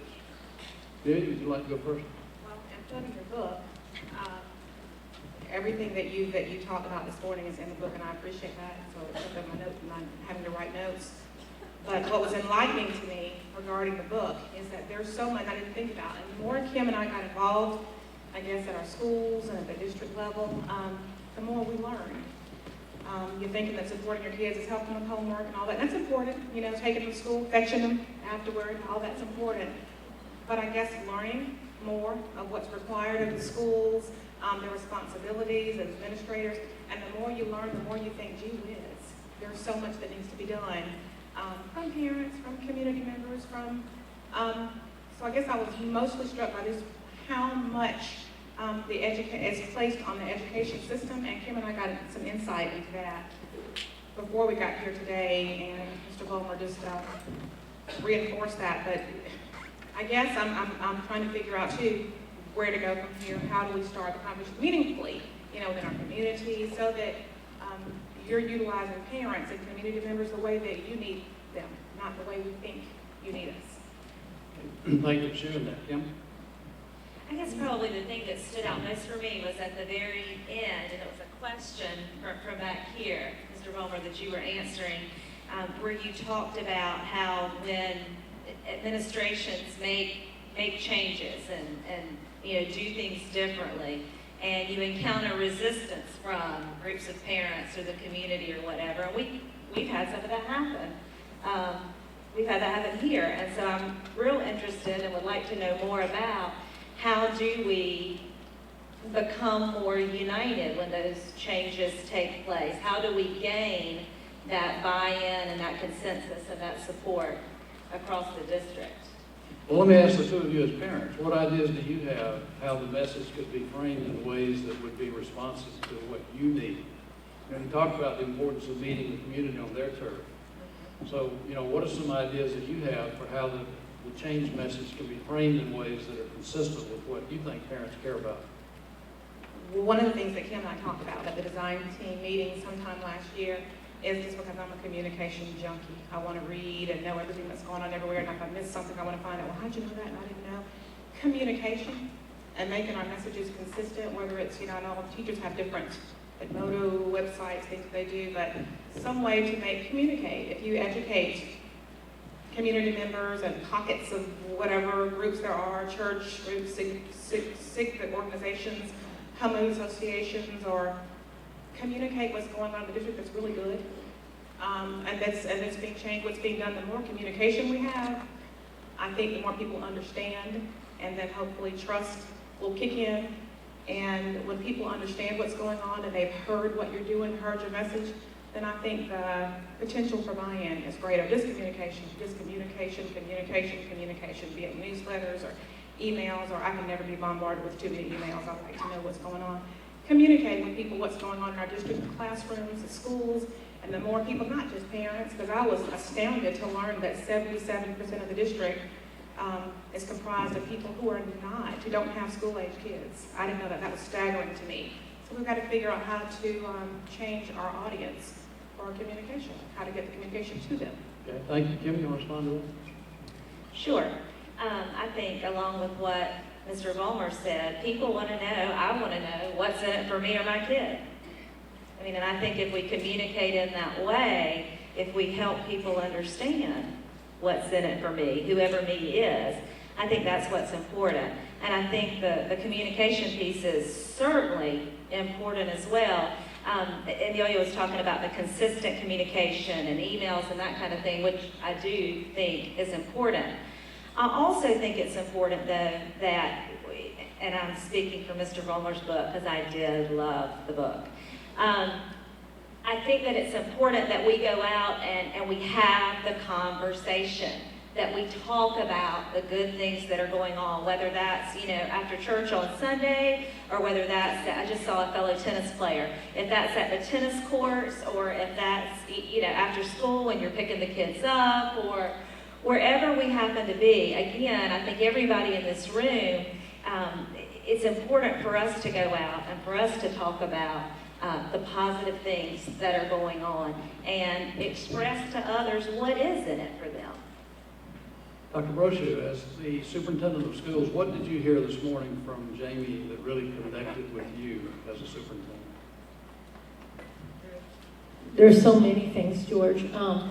One, though, that I thought was very important, and perhaps it came from part of a question that was asked as well, about what the work needs to be for students. We can no longer receive children, and I think you said by that date stamped when we get them. Date of manufacturing. But rather, we have to meet students where they are, and schools have to be prepared to meet children where they are. Very often, we've been talking about getting children ready for school, but at what point do we get school ready to receive every single child and look at their individual needs and certainly customize the experience that meets their distinct learning needs? And I think that that's essential.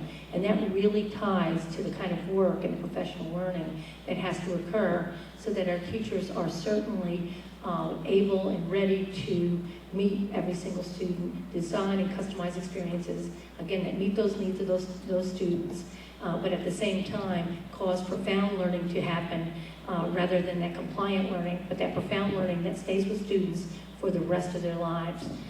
It's just so important. I think we look at that, and I think when I hear Jamie talk about that date of manufacturing, it really it triggers me to think that how often we think one size fits all, and one size does not fit all.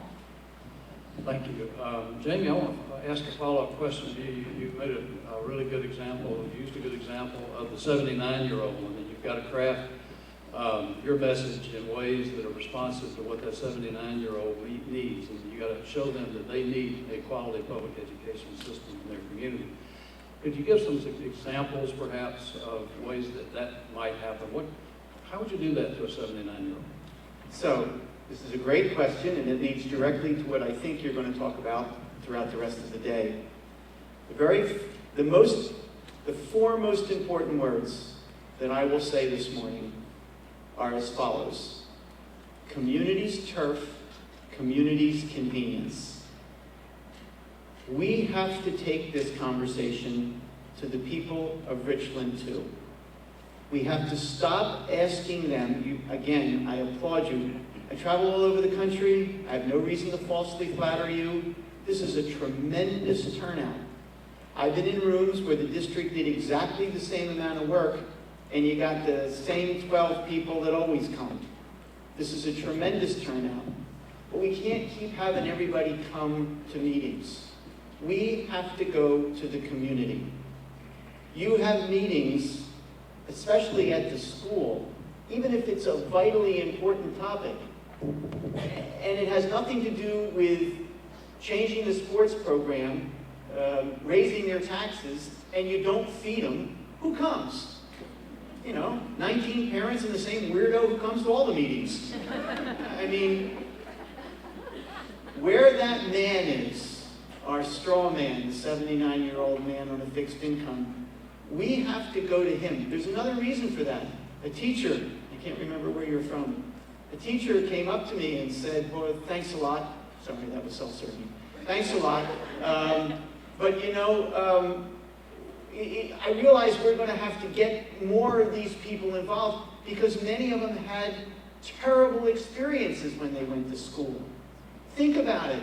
In this system where time is a constant, where they line up, where they move down an assembly line, and even the language that we use, we drill them in their times tables. We polish their vocabulary. Even the metaphors are from a factory model that is no longer appropriate. Well, they all went through that, and there's very good research that shows that children know in the second grade that they're being kind of separated out. And in many ways, the system, not a teacher, the system itself, tells them, you ain't never going to amount to nothing. Now, they finally grow up, and they have children, and now they're parents. And speaking to the educators in the room, you look to them for support, and they hate you. It's planned obsolescence for our schools, the way we currently have them organized. We're not going to get them to come in. It gives them the willies just to smell the joint. We have to go to them. The great conversation, as is conceived in the book, which I have not paid these two ladies to promote, but I am going to send them gift baskets. By the way, sorry, this is unbelievable. I've never done this before, but two people have asked me, if you want to buy it, go to my website. It's cheaper, there's no shipping, and you get it right away. Amazon takes forever. But in the book, Communities Turf, Communities Convenience, we have to go to them. So take this guy, the 79-year-old guy. Let's say he's a member of the Lions Club. We're going to have to go to them. In this room, if you had time, I could map the entire community of Richland Two. Because if I say Communities Turf, Communities Convenience, you can say, well, where is that? Well, you all know where the people of this community meet. They meet at Walmart. They meet at restaurants. They meet in civic clubs and organizations. They meet in church and synagogues. You know, you could, in an hour with this group, you could effectively map the community of Richland Two. Well, we're going to have to go to them on their turf at their convenience. We can't keep this all inside the school. You're going to get the same people every time. Amy, you talked a lot about changing the system. You made that point really clear this morning. You have a superintendent here that's about changing a system. And I want to ask her, what are some of the challenges associated? Why don't you just have a big convocation and tell everybody we just changed it? You know, I think that's a really great question. There is so much complexity with changing the system. And you have to begin, I think, with the end in mind. Where are we trying to get to?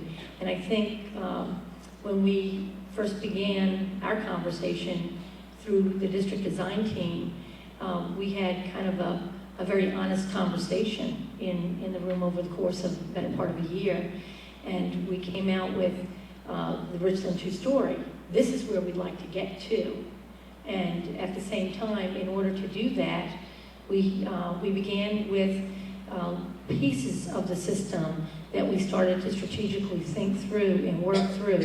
But I think it's very, very complex. As I said, sometimes people want to go after the messenger, and rather than understand that the complexity of changing the system is necessary, and you have to go through that in order to get to the other side, in order to get to the place where you are not only addressing the needs of every one of nearly 27,000 students, but the entire community, making certain that we are addressing what those needs are and the what's in it for me for the 78-year-old and 79-year-old male and female in the community. So the honest conversation was a big part of the process for you, is a big part of the process, and people being able to share the brutal facts, if you will. facing the brutal facts, and having very different opinions in the room. And I think that in some ways makes it uncomfortable, because it's nice to, when everybody just agrees to agree and walks out of the room, but really people still have in their heart what their feelings are and what their thoughts are and what needs to happen.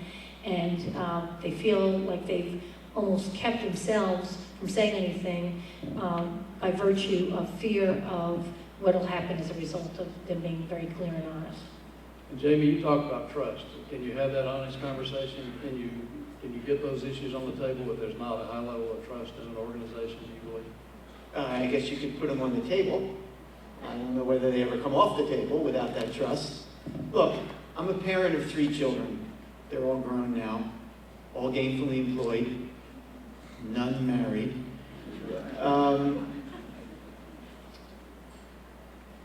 I think back to when one of the girls, when they were teenagers, asked me to go to a party. And, you know, I fancy myself as an involved parent. What's the very first thing I need before I say yes? I need some understanding. Whose house? Are the parents home? Who else is going? I need understanding. Now, to a very large degree, especially with this particular child, forget one of the other ones, but to a very large degree, I trusted this child. But the trust was amplified with a deeper level of understanding. So understanding is a prerequisite of trust. So you have to build that understanding first. And then, after understanding and trust, I gave the third thing, which was permission. Okay, you can go. Now, I don't want to be overly simplistic, but that's really what you have to do. You have to go. If you try to skip understanding and trust, you're going to get cut off at the knees. It just won't work. You know, there's too many people in the community. I'm not picking on Richland Two. There's too many people in the community who are saying, hey, all this stuff about changing our schools, just give them what I got. You know why? Because it was okay for me, and it'll be okay for these kids. Well, I'm a wise guy, and I immediately say, sir, isn't it obvious that it was not okay for you? You can't skip.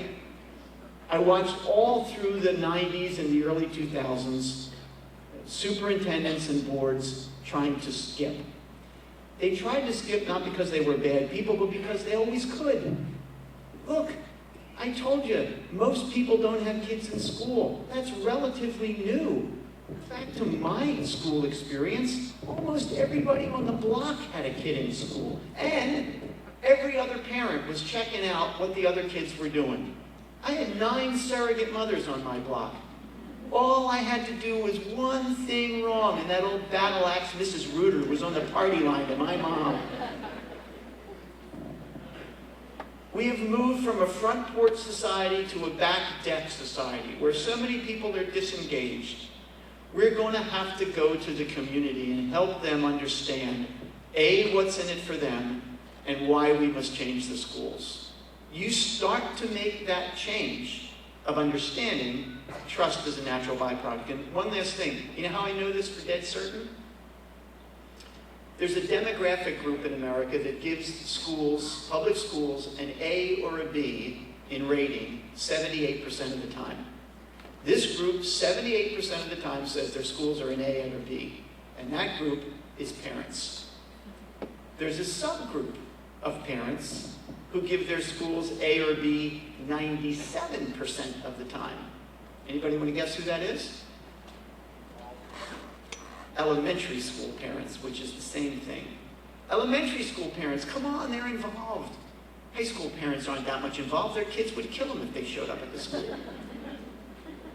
But ladies and gentlemen, this is my ace in the hole for this conversation. What does it mean? This is very important. It means the more people see what's going on in their schools, the more they like it. But with so many people disconnected from their schools, the trick is to get them to see it. Now, I used to think that the trick was community involvement, get them all involved. But I found out Americans are busy. They're dancing as fast as they can to make their lives work. They can't be involved. So we're going to have to take, and I know you didn't come to this meeting for more responsibility, but we is you.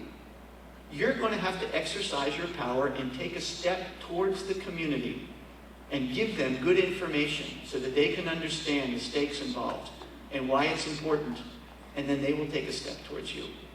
We must go to that 79-year-old man. Well, I was just having a conversation with someone else in the room about technology and how our kids are constantly, they have more distractions, I think, than we did. I worry that the texting, I guess, is probably the biggest thing. And do they really know how to communicate and hold up adult or, start to move toward having adult conversations? I think that for kids or people's success long term, we can teach them all the reading, writing, science, we can teach them all of that. And yet if they can't communicate that and operate in the real world, they're going to be in trouble. So while I think technology is a wonderful thing, my concern and what I want to be sure we're doing is teaching them how to operate in the real world. Amen. Expectations. Mr. Vollmer made a very good point when he talked about elementary school parents who are, I think the system is awesome because parents are encouraged to be engaged and to come to spaghetti dinners, suppers or whatever at school. And the older we get, I think the expectation is that, it's not cool to be at your kid's high school and things of that nature. I know.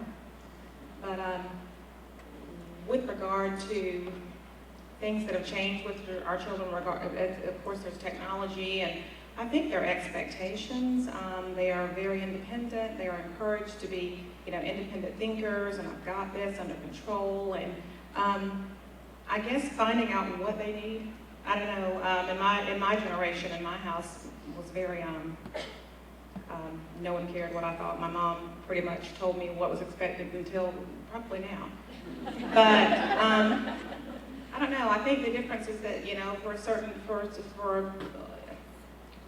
certain deal, kids are encouraged, I guess, to have their opinions heard, I think, and they have more platforms to have their opinions heard. And I was thinking earlier, we've got to get buy-in from all of our stakeholders, and that's the children too, finding out what their needs are, or what they think their needs are, and are they being met? Are their needs being met? Or we're talking about having the great conversation, or versions of it. And I'm a communicator. I believe in talk. I'm a talker. I'm a big time talker. But I email, I ask questions. If I have concerns about the system or a classroom or something with school, I email, I'll call, I will visit, I will ask until my question is understood. And when I've gotten my answer and I understand, then I can explain it to others, or I can share to others, or encourage them. You're having a problem. I hear people, at a game or something with an issue. Did you tell anybody? If not, call this person, tell that person, see if your issues are concerned. Same thing with our children. They have more forums to be engaged now. Social media is scary. But I guess I'm hoping that they would be positively communicative of their needs, because they're able to do that now in so many forums, and I guess we have to encourage them to be positive and proactive with that regard. Are there some things that schools can do to help you be a better parent? You take that? Better parent? I don't know. The jury's still out on that. I got to see what my finished product will be. But being embracive, and I'm not saying that they're not. One of the things that I'm passionate about is if you have a question or a concern, an accolade, being able to share that without fear of retribution or your child fearing it. I'm not saying that's the case anywhere, but that's when being receptive to people's concerns or your kids' concerns, and then just hearing somebody else's perspective may make you think differently. I'm a witness to that with all that we've learned at the district level. There's so many things that I've been enlightened to that I didn't understand. So if there's anything that I would toot, it would be being receptive when parents have concerns. Because if you've got someone who's brave enough, you were talking about schools. Some people have had negative experiences with schools, as Mr. Vollmer said, and some are just scared. Don't know to say anything, don't know who to talk to, and are afraid that ultimately their kids will be chastised or will have retribution against them if they say anything, but I think being embracive of parents' concerns and their questions, or they want to see, or suggestions for how to tweak something, being embracive of that. You may not always agree, but being embracive of that. And I've had fairly positive experiences in that with my kids' schools and the district level. I mean, by and large. And if you don't, then you still gain something that you know, a knowledge or an understanding about something that you didn't know before. Okay. Kim, you want to respond to that? Yeah, I think that building relationships is hugely important, and I have certainly had a wonderful experience in each of the Richland Two schools that my children have attended. I think building relationships between parents and administration, as well as between teachers and students, administration and students. I think that when our children see us partnering with their educators, I think that makes a huge difference. And I'll tell you another thing that I think makes a huge difference is when, and there are some wonderful, wonderful teachers in this room because you've taught some of my children, the teachers that are able to make that learning engaging, where it's hands-on and they see how they can use it in the real world. That's when, and I have two boys, they don't communicate a whole lot, but that is when they come home and talk about, you know, what they learned, and they really like their teacher. Now, I'm not saying that every student has to like their teacher. Sometimes they don't like me either, most of the time. But I think that if teachers and administration show a genuine interest, and so many of you do, show a genuine interest in those children and in our families, I just think that goes a long, long way in building productive citizens. Dr. Brochu or Jamie, any comment about students while we got them on the table? Go ahead. I would like to say what Kim just described in Richland Two has become knowing your who. It's really building that relationship. Before we can design the right kind of work, we really have to know who that student is and who their family is and from where they come and what their interests are and what their needs are. And I think we have to begin with that. And then as we design that work, that it is very real to them and it's authentic, it's challenging, but it causes interest to rise up, and knowing that each and every child really comes pre-wired, if you will, with motives.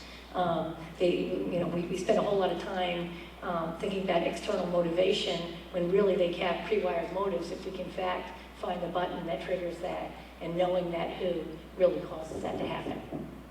Hey, James, then I'm going to move to the audience. Say that again? When you're through, I'm going to move to the audience Okay. for questions. On this last point that Kim mentioned about she knows when her teachers have engaged their kids, this, again, is a slippery slope that I keep avoiding because this is not particularly the venue. But your schools every year, by law, are increasingly more accountable to bureaucrats in the State Department and in Washington, D.C. than they are to you. And it's not because they like that. They don't embrace the red tape. They don't embrace the new law.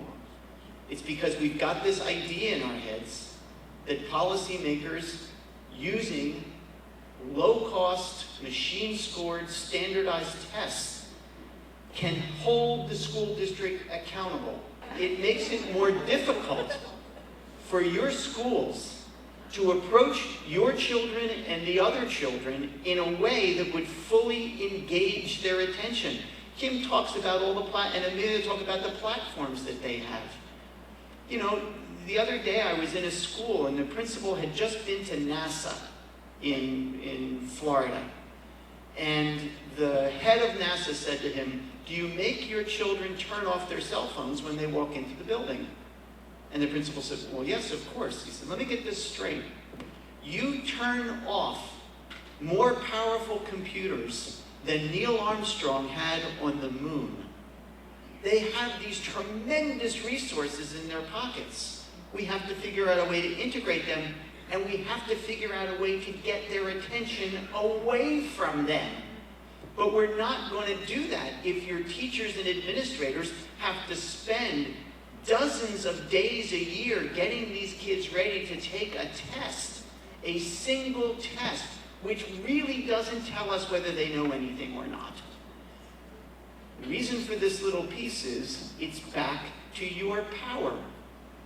The people of Richland Two have a mental model of the way school ought to be, and I'll bet dollars to donuts a significant portion of them think if they walked into a classroom and saw everybody like my second grade class photograph where we were all sitting with our hands folded, listening to Mrs. Hedson, a witch, listening to Mrs. Hedson, they would think that's real school. Well, these kids today don't respond to that real school anymore, and your administration and board are not going to be able to change it unless you rally to their aid with an understanding of ways schools need to be to engage your children. That's what's going to need to happen. All of you need to be part of this. Sure. Let me speak to that just because I'm bursting to say something. My mom has taught school for 45 years and gone through most of those lists of expectations in the classroom, and so I've grown up with a whole lot of, what she says at home. But one of the things that she lives and dies by is not, and then she has issues with, test taking and kids being measured by the score they take on a test, standardized, or otherwise. But she swears by it's not how smart a child is, but how are they smart? Reaching them where, on the level of other strengths, if it's hands-on, tactile learning, if they're more visual learners, but reaching the child where they are, where their smartness is, where their talents lie, where their interests lie.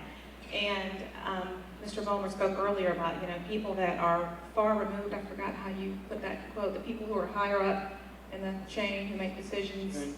The dumber, I don't want to say it though. But the farther the decision maker is from the child, the dumber the decision. Well, there, he said it. I mean, yeah. But I'm just passing through. yeah, but it seems to me that our educators, and this has nothing to do with this district, it's probably a nationwide trend, are so mired down in their administrative responsibilities and other things that are tasked. There are other things that they're tasked to do. That, that time to find where a child is smart, is like precious time that you may or may not have, but when kids realize that you care how smart they are, my kids are different as day and night, good grief, but they're each smart in different ways, and the teachers that engage that and are able to recognize that, the kids are motivated. Well, only one requires a whole lot of motivation, but when teachers recognize, how he's smart or what his motivation is, oh gosh, I see him soar. I'm a student at Richland Northeast High School. I'm in the 11th grade. I'm a part of the International Baccalaureate program. We've talked about how we need to get students involved, but in what ways would you like to see students communicating to and involving the parents and the community in what's happening in the schools? First, we need to hear student voice, just like we heard yours right now.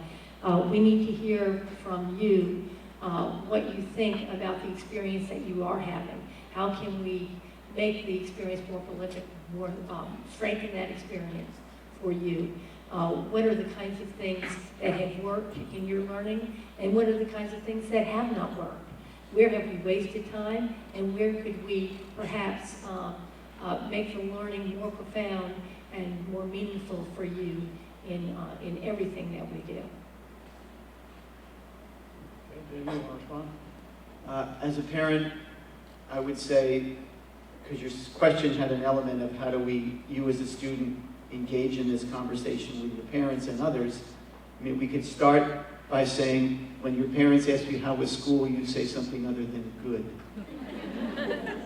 It was okay, it was fine. Speaking to all the students in the room, whether you believe it or not, your parents listen to you. And you wind up being very powerful ambassadors from the school to the community at large. And so having that even in your awareness may help you sort of take that next step and explain a thing or two about what's going on, because then parents can react to that. So just having it in your head that you are being listened to and that we have a keen interest about what's going on inside schools. We don't know. I haven't been inside of a school as a student in decades. You know we don't share the information. I think I can speak for teachers everywhere when I say that one of the things that I think we see most with student achievement is parent involvement, that those are tied together so closely. And we're all here because I believe that we want to be here and we want to have this conversation. My question is how do we take this conversation that we're enjoying having to the people that don't want to have the conversation at all, that don't even want to talk about the conversation? Community's turf, community's convenience. So let's say, Link, that the individual that you just referred to, let's have one person represent all of them. Let's say he's a Rotarian. We're going to Rotary Club, and he's going to sit in the audience, and we're going to make a presentation. We have to go to them. We don't have to force them into a conversation. And by the way, this is not a conversation in which we want to win. This is not an adversarial relationship. And now a footnote on the footnote.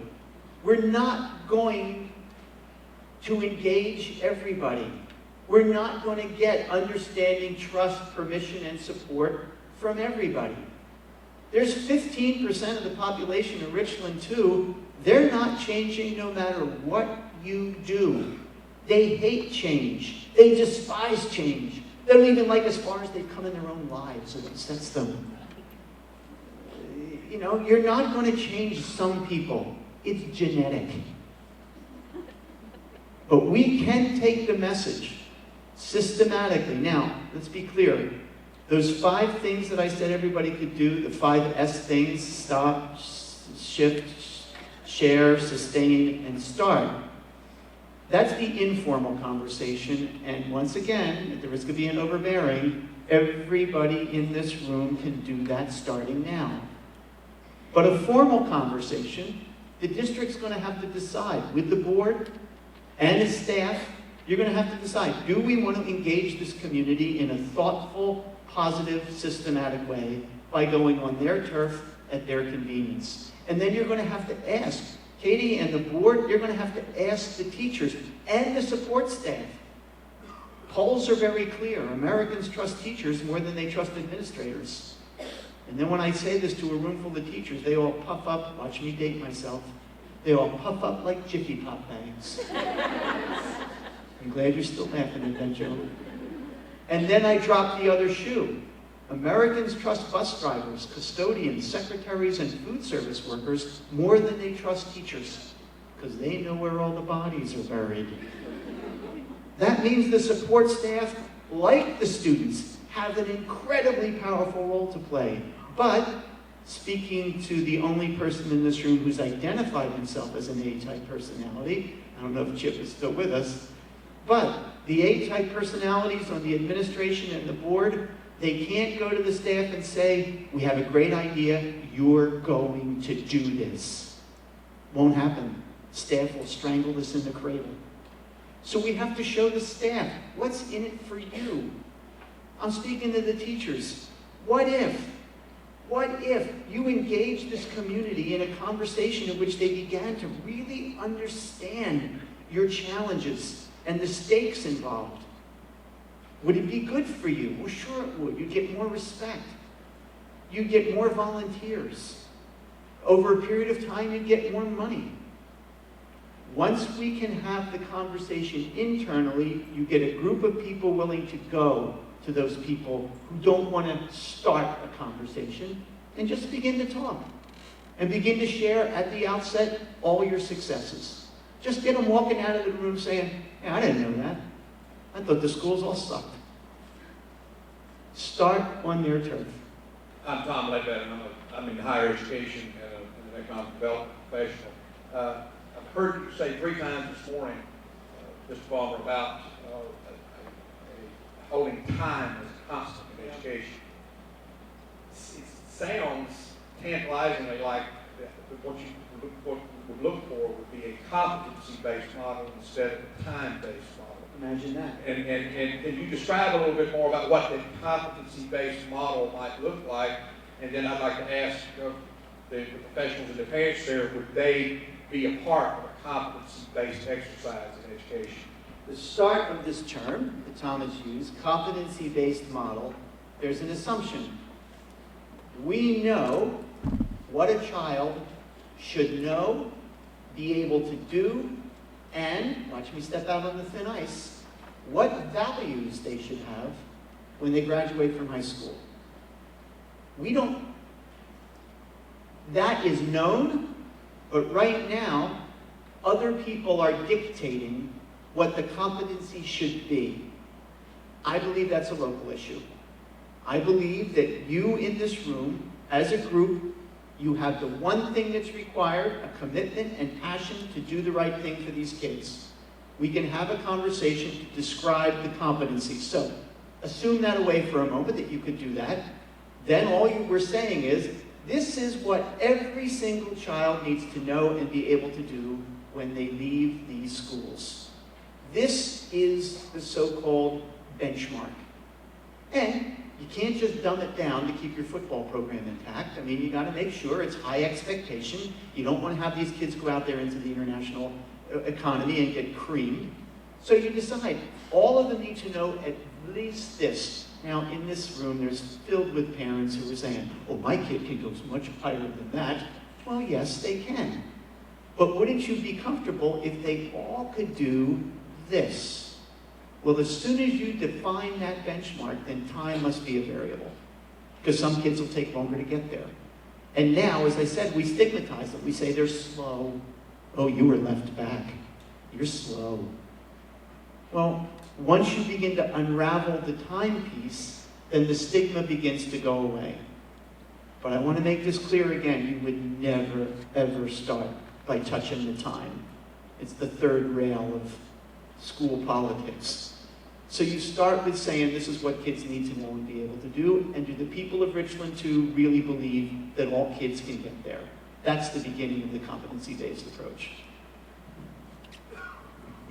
I completely agree. I think that very often we spend more time worrying about seat time than we do on mastery of the learning and how it's measured. And I think that when we get real clear what the expectation is and what students will learn, and if we in fact hold that as our Richland Two standard, then so be it. Let us do what we need to do in order to make that happen for every single student. My name is Helen Grant. I have 4 children, 2 of whom have graduated out of Richland Two schools, 2 who are at Richland Northeast.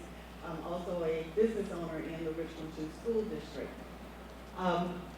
When my first child, as a first-time parent, was in 1st grade, I found myself pretty early in the year butting heads with the teacher.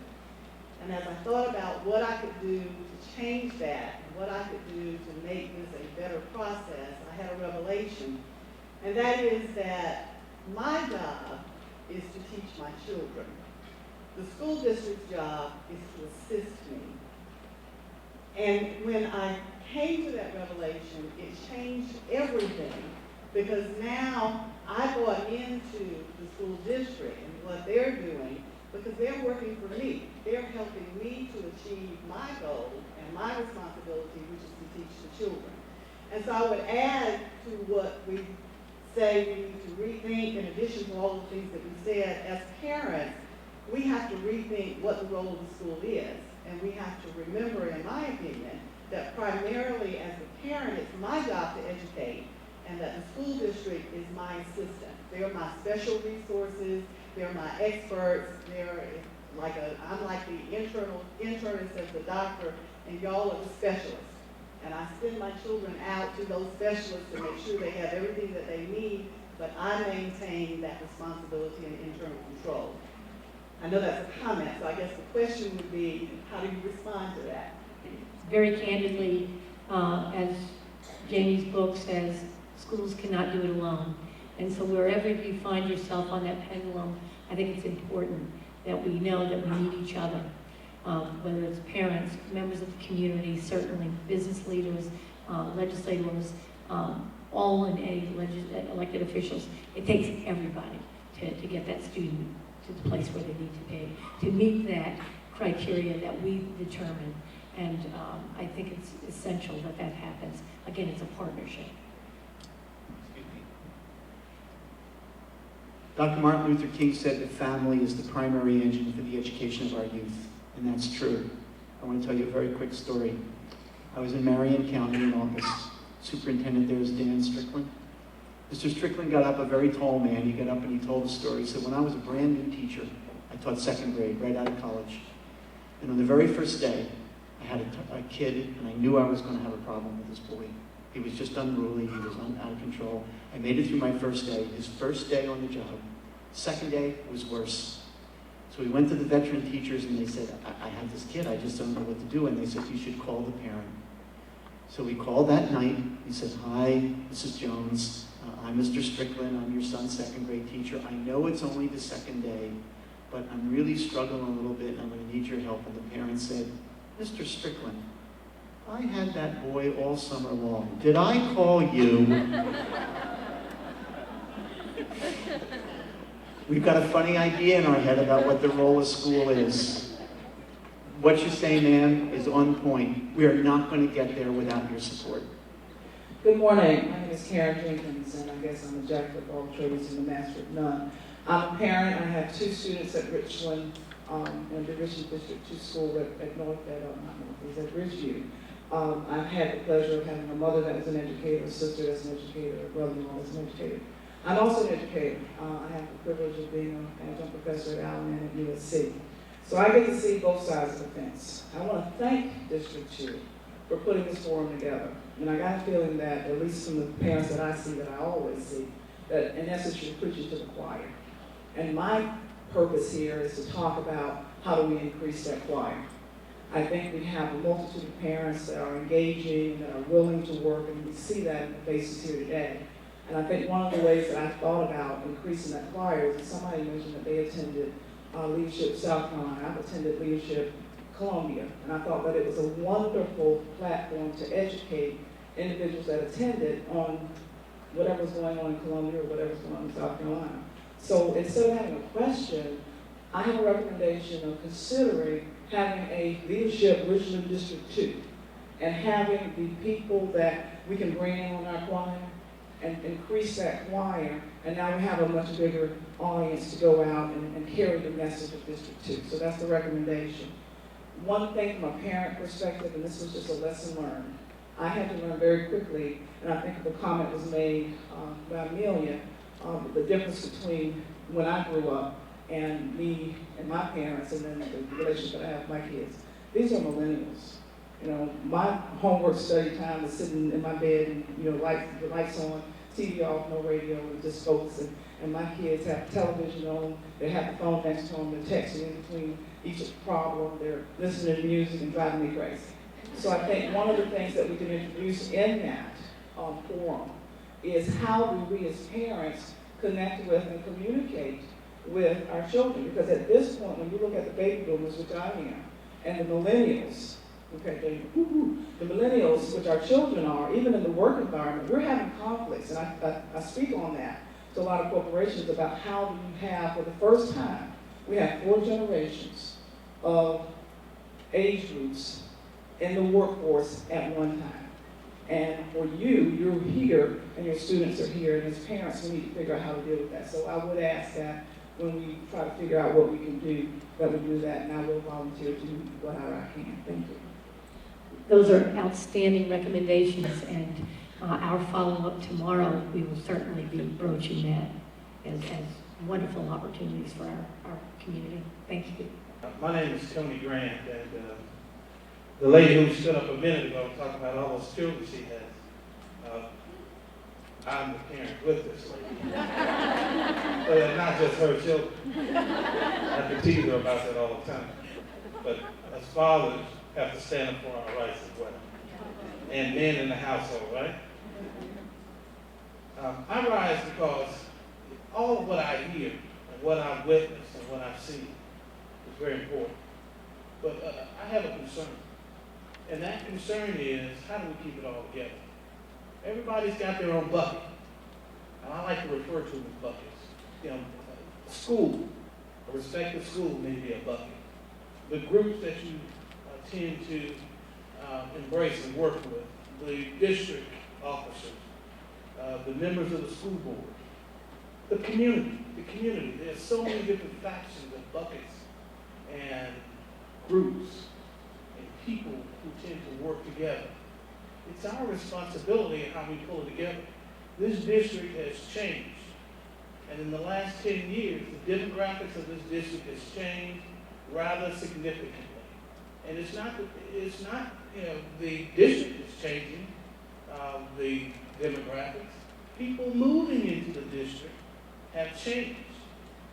And we have to make certain that all of our resources from the district are available to each and every one of these students. Because Dr. Brochu and her staff and administrators, as well as the members of the school board, and all of us as parents and teachers, they have a responsibility. We've got to teach those children wherever they come from, right? So we have to, and the challenge that I would like to put on the table is, as a parent, as someone who has children in the district now, and we have had children in the district, and we haven't had. Y'all notice I said we, right? And for all the teachers in the room, I know y'all was not the correct English, but bear with me. So my point is, I want us, this is such a phenomenal discussion, and I really want to thank Dr. Brochu for her leadership, and I want to engage us in some thought leadership about how we take it to the next level, because it's incumbent upon us to do that. We have to respect the demographics, respect the diversity, respect the new challenges, and figure out how we get there together. Because if one child fails, we haven't done our job. We have to allocate resources accordingly. We have to respect the demographics. Yes, with the change of demographics, it means that more students may be on the list where they have free lunch. That's not something that happened because Dr. Brochu did it, because people moved into the district. But we have to embrace that change, embrace the diversity, and at the end of the day, make certain that we're all on the same page, because this district will succeed. But with the engine behind the district, and that's the parents, the students, and everyone else, we have to get along, we have to figure it out, and we have to embrace this change as something that can be great for this district. Diversity does not mean it's bad. We have to make certain that we understand that the diversity of this district, the change in demographics for this district, can be very, very positive for us, particularly when all of our students succeed. So my challenge is to say to all of us in this room, we got buckets. We all know what they are. Okay? But the bucket we need to be focused on getting into is the bucket of Richland School District 2. Amen? Thank you. Hi, my name is Sharon Taylor, and I have 2 children in the district. I've started from elementary school, and now my son is in Richland High School. And the question is this: how do we engage the high school parents? Because yes, our children don't want us up there, but we're the parents. So if we want to go up there, we should be able to go up there. I'm very engaged with my children in elementary school. They love having you come anytime, open door policy. Middle school, the same way. You can do whatever you want to do. But when you get to high school, it's like this brick wall goes up. Your child is now becoming an adult. Well, yeah, they are, but they still live in my house. So I should be able to come up there and check on them when positive things are going on. Because the school will definitely call you if something negative is going on. So my challenge to you is, how do we allow the children to have their parents come up there, but also give them that a little bit of independence also? With regard to doing more at the high school level, you know, you have organizations, you have School Improvement Council, PTSO, things of that nature, and if you can't make the meetings, get on the email list, find out what's going on at school. But with regard to getting involved or being more active at the kids' school, you just don't care. If you want to come there and support an event, or you see something in the newsletter that's going on, you just go. Oh, I become my mother. But no, they don't think it's cool externally for us to be involved, but they are proud of you. They are proud to see when their parents are there, or when the other kids, know who their mom is, or you're learning who their friends are, which is ultra not cool. My daughter has a problem with that. How do you know her name? How do you know her? How do you, oh gosh, this is so creepy. But you just don't care. You want to be involved. You want to come to, do it. And I applaud you for that. You just do it. I applaud you for your. I want to say one quick thing too, because we just had this discussion at our SIC meeting at the high school level, that communication is so important. Again, particularly at the high school level. I think we do probably a lot more of it when the kids are younger, because we know we need the parent support. But oftentimes, the parents at our SIC meeting were saying, we don't always know what's going on, nor do we know the right questions to ask. So again, the more you communicate with us and let us know what's going on, the more we can seize those opportunities. I am a parent first. I have 2 boys, both of whom, one has been educated in Richland Two, the other is being educated, hopefully, in Richland Two. No, I'm teasing. One at Ridgeview High School, my graduate, the other at Kelly Mill. And I'm also a legislator, newly elected somewhat, and re-elected. But I want to echo first everything that's been said so far. And I was especially glad that I'm after Tony and Helen Grant, because all I could do was sit here and say amen to much of what they said.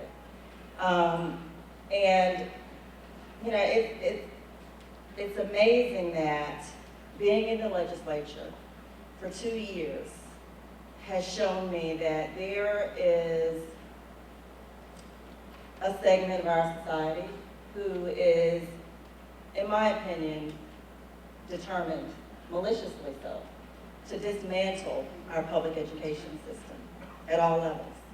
And then there's the segment who is also determined, equally determined, to do something to help to improve our public education system, but they don't know how. How do we get legislators involved and engaged and knowledgeable enough to craft legislation that will be helpful, not harmful?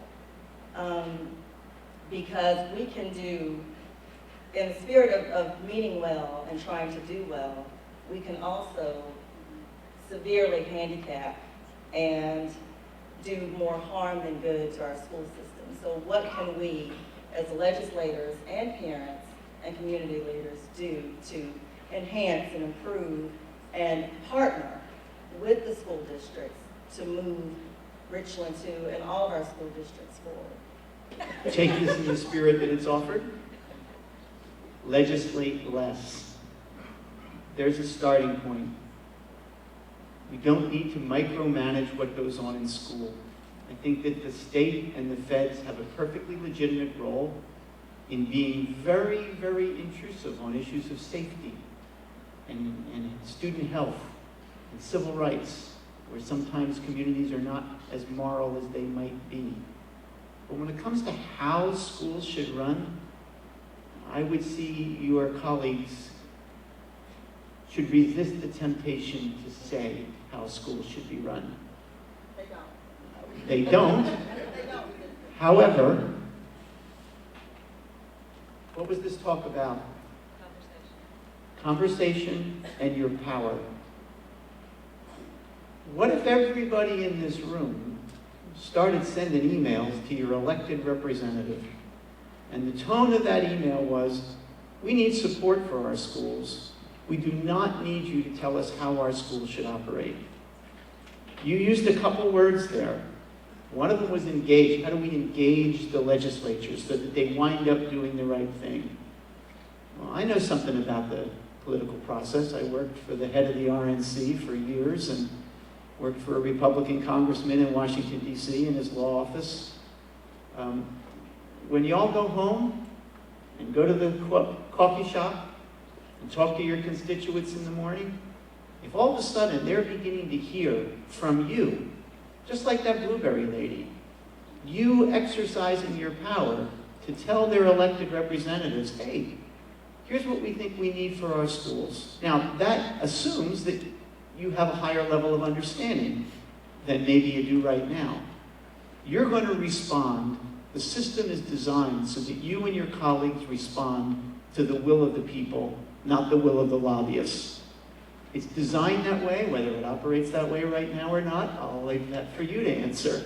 But it's designed that way. Someone said to me not long ago, Jamie, you're talking about having democracy work, and I don't think that it is. And my response is, I don't think we're working it. I think that we've allowed other people to take control over our lives in many ways. And the time has come, and I think the pendulum is in fact swinging. The time has come for people like you in this room and all your neighbors to begin to inform your elected officials in terms of your desires. I think that's when you begin to respond. I don't necessarily think, I have a friend, a superintendent, who sends letters to his elected officials every morning. I hope he reads them, they read them. But I think it would be much more powerful if 50 of his teachers and 100 of his parents sent the same letter.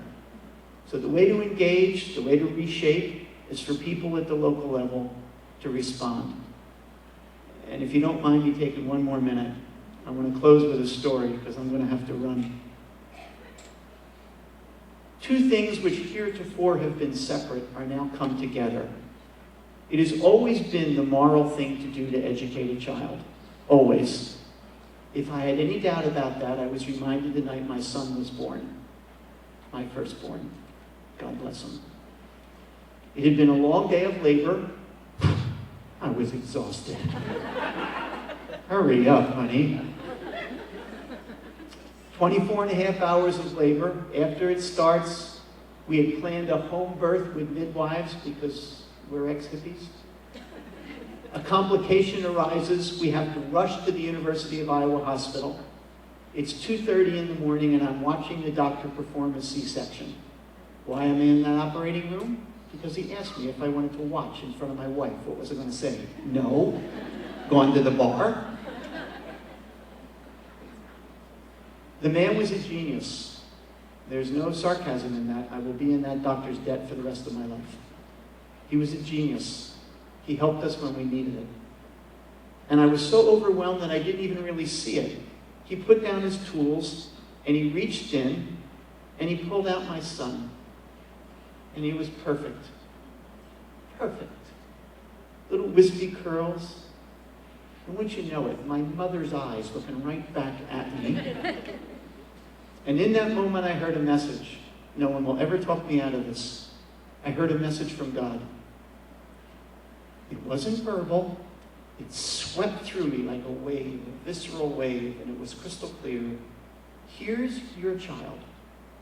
Your job now is to help this boy unfold all the talent, all the potential I have sent him into the world to enjoy.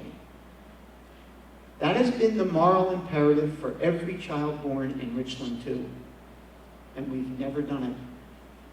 As Tony indicated in his talk, we've never done it. We've done it for some.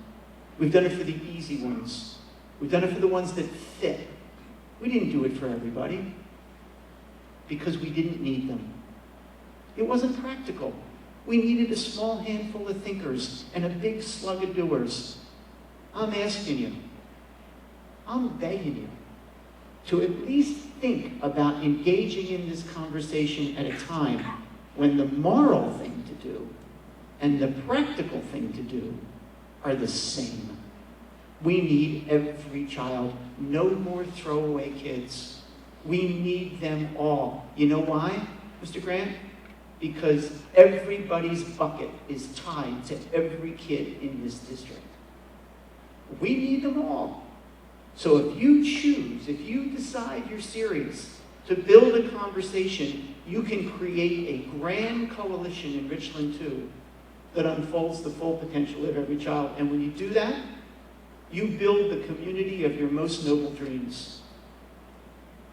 I am unabashed about this fact. Public education is a miracle.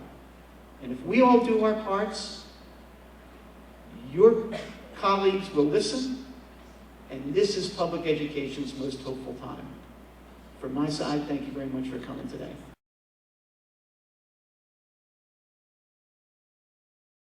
I want to share with you that we have had a design team for a little over 2 years.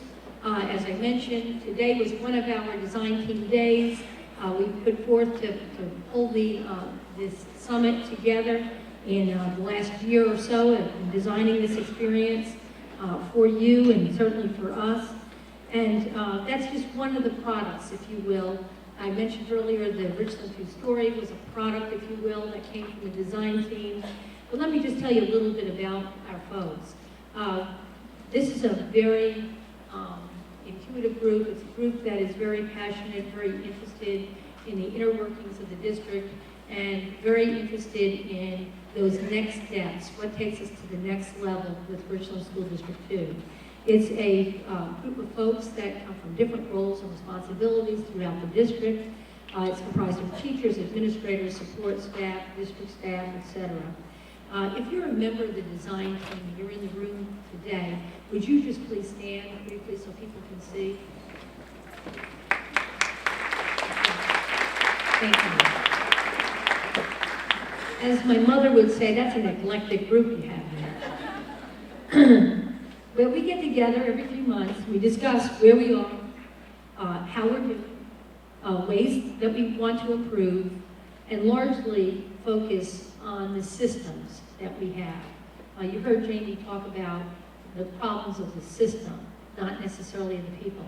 So really system and systemic solutions. We look at what our capacity is as a district, where we are today, how far we've come, and how far we need to go in order to reach the realization of what the Richland Two story shares with us. As I said, we created the Richland Two story. We've interviewed students for our students in the room.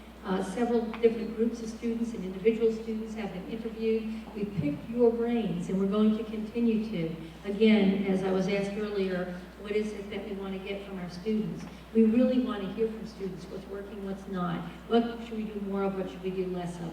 Perhaps there are some things that we need to hear facing the brutal facts, and our students are all too willing to share with us, and much of our appreciation goes to them for that. We're delighted that they do. We also produced at some point some very random man-on-the-street videos, not the ones that you're going to see today, but earlier we had an earlier iteration about a year and a half ago or so, and we heard from students, parents, and community. And so we wanted to get kind of a newer version, so you'll see some of those today. But I want to tell you that that really made us think. It caused us to listen very clearly to some of the words that were being spoken, some of the ideas that were shared, and some of the concerns that were brought to us. And it made us really have to get, again, facing brutal facts and beginning to think of what must we do in order to be responsive to those concerns? And more importantly, how do we get to a better place? We brought parents in, and you heard from Amelia and Kim earlier today in front of the design team. I didn't know that they felt kind of strange being two folks and the rest of us in the room, but I'm delighted they stayed with us the whole day, and we had a valuable experience. And from that, this experience was born. We knew we needed to do something far different, not only for parents, but community and business and legislators and everybody, certainly in the Richland School District 2 community. So we worked on parent partnerships. So we drafted what we thought and what we envisioned as beliefs about parent partnerships. And we have three that we came up with as a design team. One was parental inquiry fosters positive interactions, mutual understandings, and valued relationships.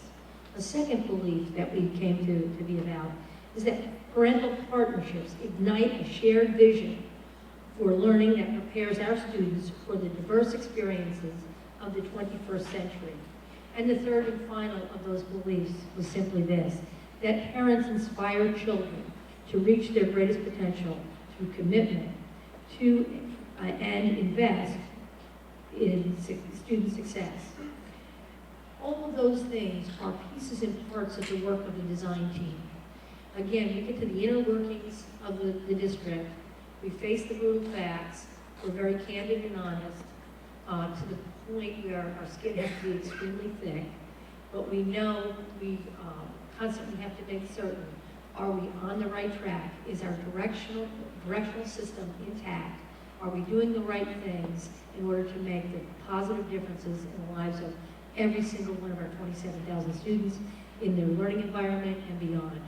And to that end, one of the videos that we discussed and we study, if you will, and we watch a lot of videos, we read a lot of books, and we have a lot of conversation.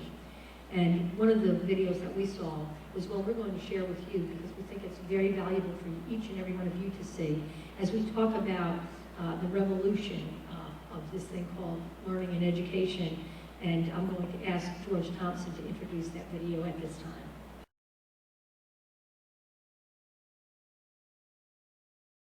Often when I'm working in schools and school districts, I'll ask this question: is your school in sync with your students and the way your students learn and the way your students socialize? Or are you asking your students to simply be in sync with the way you have school? And today, there's been a lot of conversation about the system, and that we need to think about a different kind of system, a different kind of structure. And you've talked about it, and Jamie talked about it in a number of different ways. I asked the superintendent today on the panel, what are some of the challenges associated with changing that system? And she shared some of those. And I asked that deliberately because I know that change is hard. And that while a lot of people are perfectly happy for everybody else's organization to change, when it comes to you, then sometimes it becomes personal and it becomes more difficult. And there are a lot of people that don't see what we talked about today, that think the current system, the current structure is perfectly fine. We just need smarter kids and better parents and better teachers. That other people that think that we're doing okay, we just need to keep on keeping on doing the same things we're doing.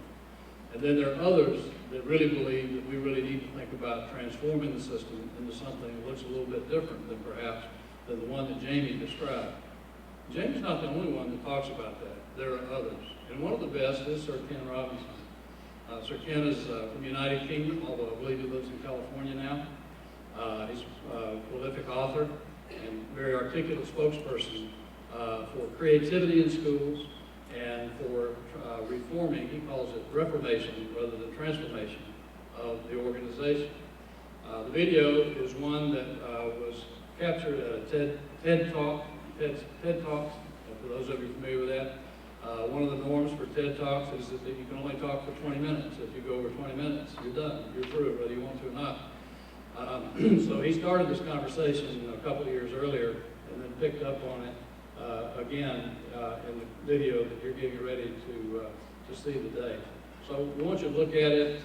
Dr. Brochu is going to come back up afterwards. We're not going to debrief from the audience, but you might have a few minutes to have some conversation about it at your table. Sir Ken Robinson. I was here 4 years ago, and I remember at the time that the talks weren't put online. I think they were given to TEDsters in a box set of DVDs, which they put on their shelves where they are now. And actually, Chris called me a week after I'd given my talk and said, we're going to start putting them online. Could we put yours online? I said, sure. And 4 years later, as I said, it's been seen by it's been downloaded 4 million times. So I suppose you could multiply that by 20 or something to get the number of people who've seen it. And as Chris says, there is a hunger for videos of me. You know.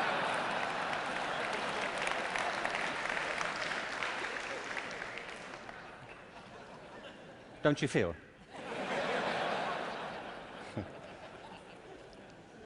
So this whole event has been an elaborate build-up to me doing another one for you, so here it is.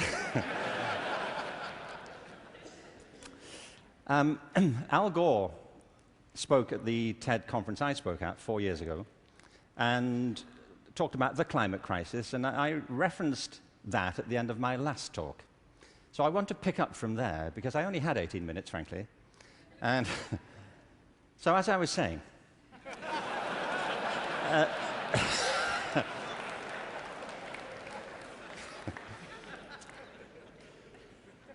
You see, he's right. I mean, there is a major climate crisis, obviously, and I think if people don't believe it, they should get out more. But I believe there's a second climate crisis, which is as severe, which has the same origins, and that we have to deal with the same urgency. And I mean by this, and you may say, by the way, look, I'm good. You know, I have one climate crisis. I don't really need a second one. But this is a crisis of not natural resources, though I believe that's true, but a crisis of human resources.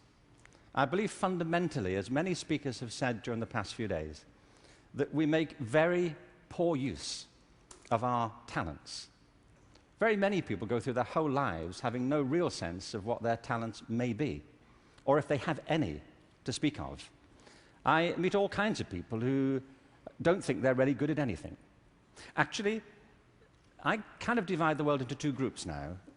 Jeremy Bentham, the great utilitarian philosopher, once spiked this argument. You know, he said there are two types of people in this world: those who divide the world into two types, and those who do not.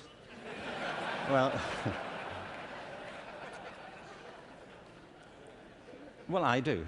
And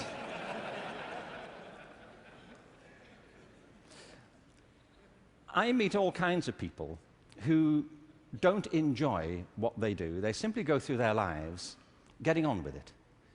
They get no great pleasure from what they do. They endure it rather than enjoy it and wait for the weekend. But I also meet people who love what they do and couldn't imagine doing anything else. If you said to them, don't do this anymore, they'd wonder what you were talking about.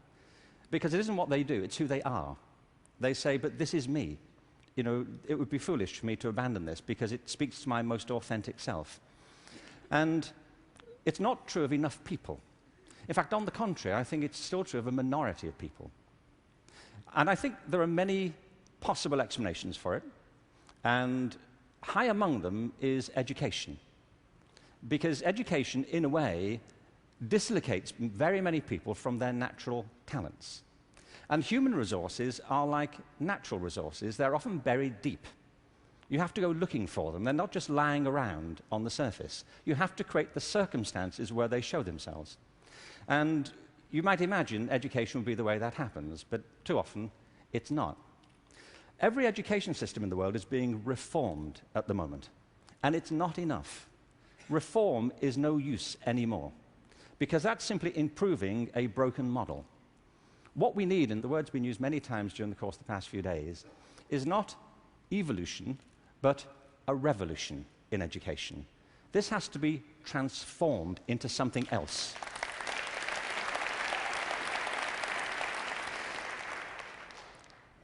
One of the real challenges is to innovate fundamentally in education. Innovation is hard because it means doing something that people don't find very easy for the most part. It means challenging what we take for granted, things that we think are obvious. The great problem for reform or transformation is the tyranny of common sense. Things that people think, well, they can't be done any other way because that's the way it's done. I came across a great quote recently from Abraham Lincoln, who I thought you'd be pleased to have quoted at this point. He said this in December 1862 to the second annual meeting of Congress. I ought to explain that I have no idea what was happening at the time. We don't teach American history in Britain. We suppress it. You know, this is our policy, so... So no doubt something fascinating was happening in December 1862, which the Americans among us will be aware of. But he said this: the dogmas of the quiet past are inadequate to the stormy present. The occasion is piled high with difficulty, and we must rise with the occasion. I love that. Not rise to it, rise with it. As our case is new, so we must think anew and act anew. We must disenthrall ourselves, and then we shall save our country. I love that word, disenthrall. You know what he means? That there are ideas that all of us are enthralled to, which we simply take for granted as the natural order of things, the way things are. And many of our ideas have been formed not to meet the circumstances of this century, but to cope with the circumstances of previous centuries. But our minds are still hypnotized by them, and we have to disenthrall ourselves of some of them. Now, doing this is easier said than done. It's very hard to know, by the way, what it is you take for granted. And the reason is that you take it for granted. So let me ask you something you may take for granted. How many of you here are over the age of 25? That's not what I think you take for granted. I'm sure you're familiar with that already. But are there any people here under the age of 25? Great. Now, those over 25, could you put your hands up if you're wearing a wristwatch? Now, that's a great deal of us, isn't it? Ask a room full of teenagers the same thing. Teenagers do not wear wristwatches. I don't mean they can't or they're not allowed to. They just often choose not to. And the reason is, you see, that we were brought up in a pre-digital culture, those of us over 25, and so for us, if you want to know the time, you had to wear something to tell it. Kids now live in a world which is digitized, and the time for them is everywhere. They see no reason to do this. And by the way, you don't need to do it either. It's just that you've always done it, and you carry on doing it. My daughter never wears a watch. My daughter Kate, who's 20, she doesn't see the point. You know, as she says, you know, like, it's a single-function device. You know, like how lame is that? You know, and I say, no, it tells the date as well. You know, it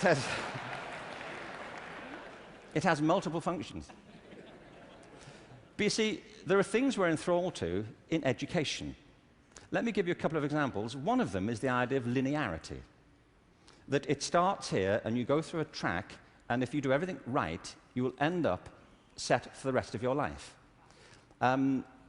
Everybody who's spoken at TED has told us implicitly or sometimes explicitly a different story. That life is not linear, it's organic. We create our lives symbiotically as we explore our talents in relation to the circumstances they help to create for us. But you know, we have become obsessed with this linear narrative.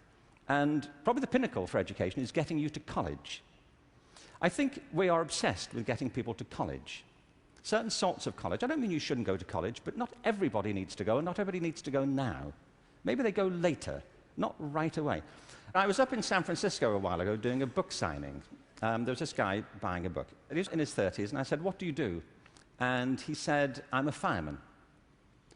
And I said, "How long have you been a fireman?" He said, "Always. I've always been a fireman." And I said, "Well, when did you decide?" He said, "As a kid." He said, "Actually, it was a problem for me at school, because at school, everybody wanted to be a fireman." He said that I wanted to be a fireman, you know, and he said, when I got to the senior year of school, my teachers didn't take it seriously. This one teacher didn't take it seriously. He said I was throwing my life away if that's all I chose to do with it. That I should go to college, I should become a professional person, I had great potential, and I was wasting my talent to do that. And he said it was humiliating, because he said it in front of the whole class, and I really felt dreadful. But it's what I wanted. And as soon as I left school, I applied to the fire service, and I was accepted. And he said, you know, I was thinking about that guy recently, just a few minutes ago when you were speaking about this teacher. He said, because 6 months ago, I saved his life. He said he was in a car wreck, and I pulled him out, gave him CPR, and I saved his wife's life as well. He said, I think he thinks better of me now.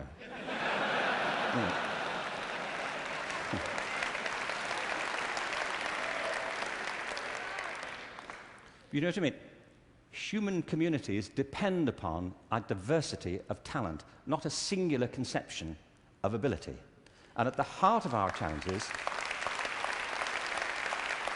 at the heart of the challenge is to reconstitute our sense of ability and of intelligence. This linearity thing is a problem. When I arrived in LA about 9 years ago, I came across a policy statement, very well intentioned, which said college begins in kindergarten. No, it doesn't.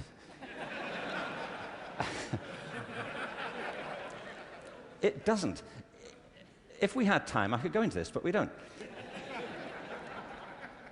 Kindergarten begins in kindergarten. A friend of mine once said, you know, a 3-year-old is not half a 6-year-old.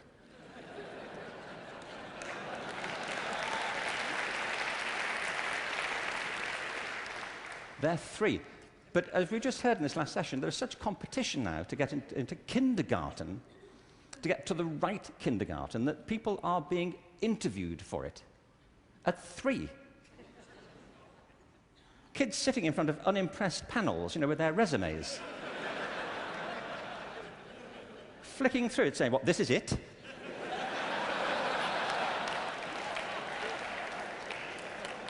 You've been around for 36 months and this is it.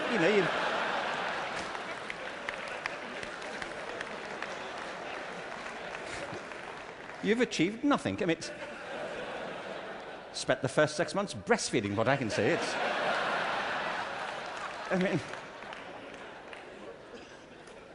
It's outrageous as a conception, but it tracks through. The other big issue is conformity.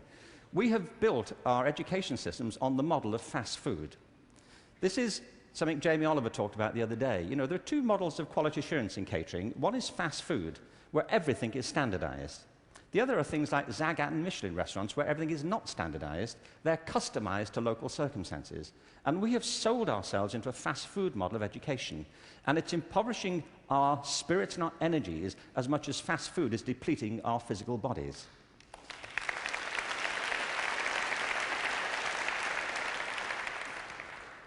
I think we have to recognize a couple of things here. One is that human talent is tremendously diverse. People have very different aptitudes. I worked out recently that I was given a guitar as a kid at about the same time that Eric Clapton got his first guitar.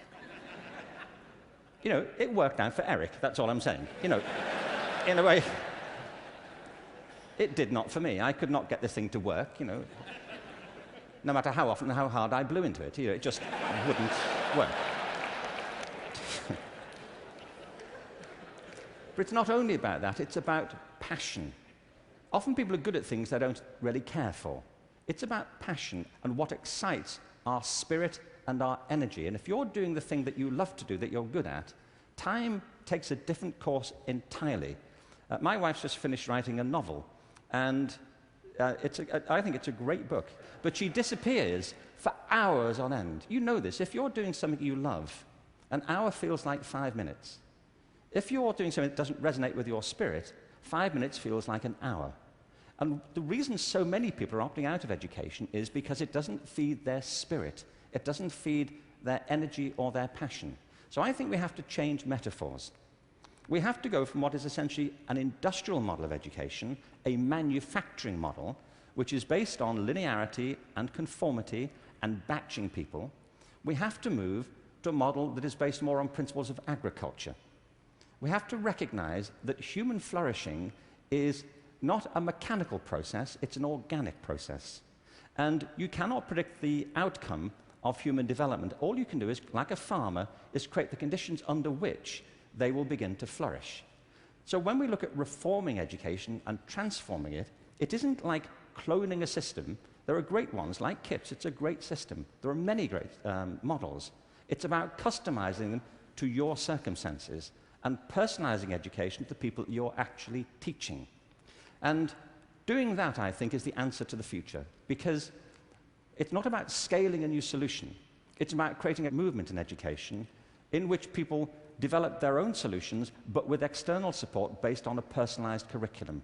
Now, in this room, there are people who represent extraordinary resources in business, in multimedia, in the internet. These technologies, combined with extraordinary talents of teachers, provide an opportunity to revolutionize education. And I urge you to get involved in it, because it's vital not just to ourselves, but to the future of our children. But we have to change from the industrial model to an agricultural model where each school can be flourishing tomorrow. That's where children experience life, or at home if that's where they choose to be educated with their families or their friends. There's been a lot of talk about dreams over the course of this few days. And I wanted just to, very quickly, I was very struck by Natalie Merchant's songs last night, recovering old poems. I wanted to read you a quick, very short poem from W.B. Yeats, who some of you may know. He wrote this to his love, Maud Gone, and he was bewailing the fact that he couldn't really give her what he thought she wanted from him. And he says, "I've got something else, but it may not be for you." He says this: "Had I the heavens embroidered cloths, enwrought with gold and silver light, of blue and the dim and the dark cloths, of night and light and the half-light. I would spread the cloths under your feet. But I, being poor, have only my dreams. I have spread my dreams under your feet. Tread softly, because you tread on my dreams. And every day, everywhere, our children spread their dreams beneath our feet. And we should tread softly. Thank you. Thank you very much.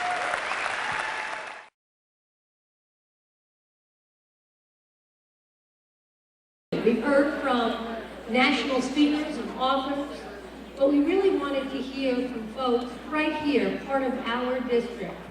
So at this time, you're going to hear, as we label them, man-on-the-street videos, from students, from parents, from teachers, members of our community. I believe you'll see the question that was posed will be on the video itself. So if you're wondering what they're responding to, there'll be a written question, and you will be able to hear their response to that. With that,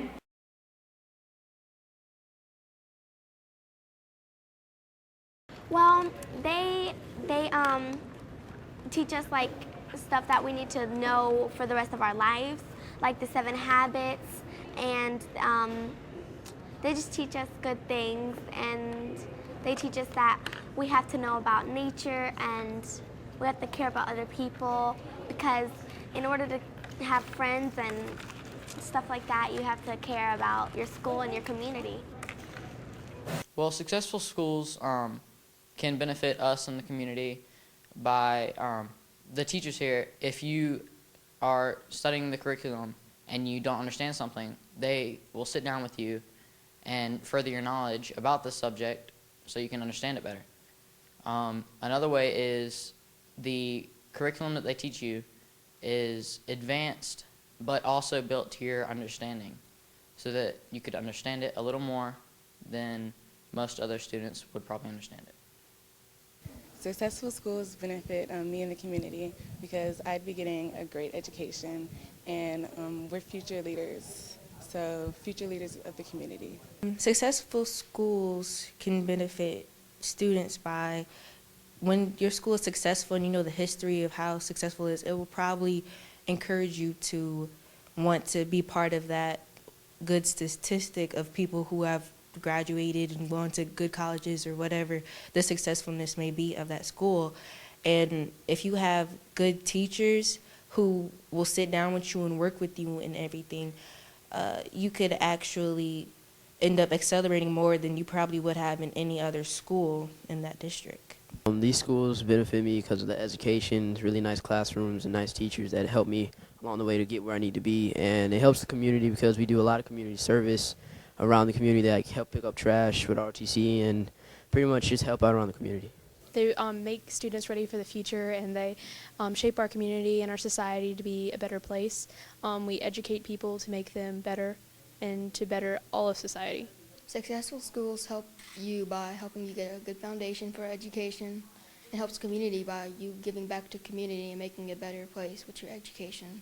They benefit me and the community because they allow me to succeed, and in turn, that allows me to go out and influence the community.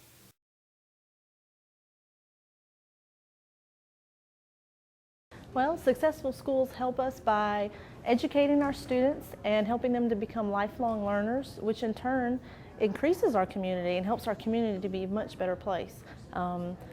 Students who are successful, can grow on and go on to continuing education and higher education, and then they tend to come back to the community and help it to grow and become successful.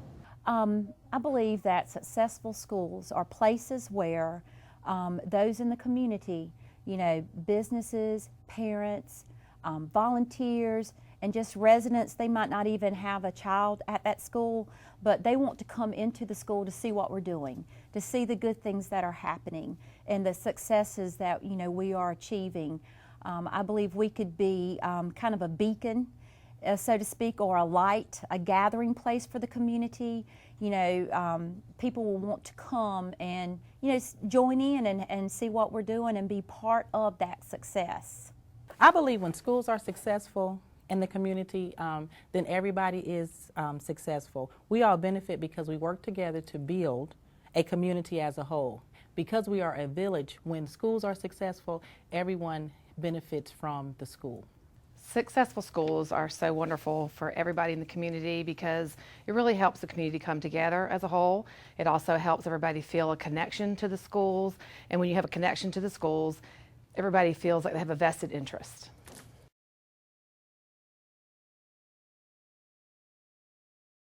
Well, having a good school is one of the most important things we can do for our children and for our communities. Having good schools mean that they have a better chance of getting into college and doing well in life, so I think it's very important. It prepares our kids for the future if they get properly educated. Education is only one tool, but it's a necessary tool because of the modern technology that we're being produced throughout America. It's very important that our kids get a strong, relevant education in order that they may be viable viable people in the community. Without education, it's a handicap. So we appreciate Kelly Mill. This is our second kid coming through, and both of them was a junior national honor students, and we realize it's very important. Coming down from Boston, Massachusetts, we thought we might be in a difficult educational institution, but we find that this school is very particular, very loving, very caring, and spend a lot of time in ensuring that the kids are properly educated and able to be respected in all aspects of their lives as they lead a school environment. When a school is successful, it means that I think the parents and the teachers are really doing a good job. Because I think it takes two. It takes committed teachers, committed staff, and committed parents for us to have successful students, successful children. They are our future, and we both have to work on it. Successful schools are the bedrock of our communities. We have to train our children to be both educated, to be good citizens, and the school process, the public school process, is by far the best method I have seen for that. So successful schools do a great deal for the community. For me personally, they allow my family to continue to develop and to grow, and allow my children to learn well so that they will be able to handle themselves in the future. I believe that our public school systems in Richland Two and our successful schools are the greatest part of our country and indeed our future. I think that we are raising the next generation of children that are going to be running our government. They're going to be making decisions for us as we get older. If they're not successful in school, then they can't be successful in making those decisions in the future. And as a parent with a child in middle school and one that's gone through the elementary school here and will go to high school here, I think Richland Two does a great job of preparing our students for the future and to develop them so that they're ready for college and to make it successful in their college life. A successful school does a good job in assisting and educating the children, and the smarter they are, the better off we'll all be. For me personally, they give my children an opportunity in life. Education is the beginning to everything, and without a proper education, a good school, kids are not going to be able to succeed.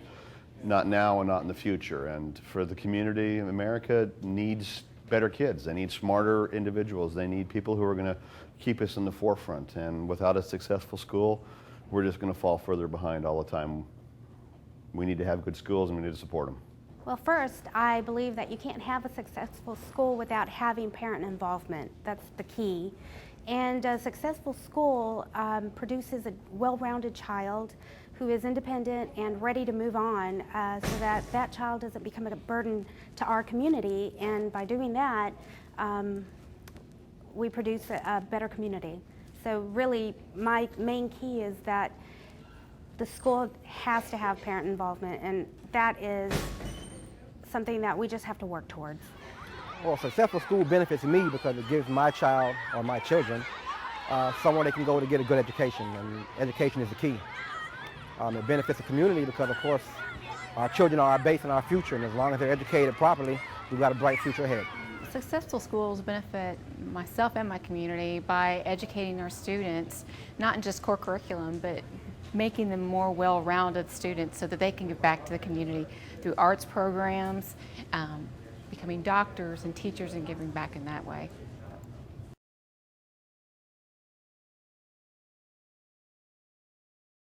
As we were out and about videoing those vignettes, those man on the street videos, we happened by Rice Creek, I believe it was elementary, and our video team had seen that there was a parent partnership kind of meeting underway, and they were very forward-thinking in that they decided to capture some of the comments from some of the participants there.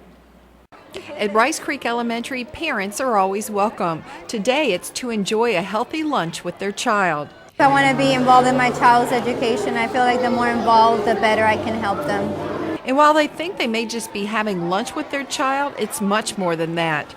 The students' artwork is exhibited so parents can check it out.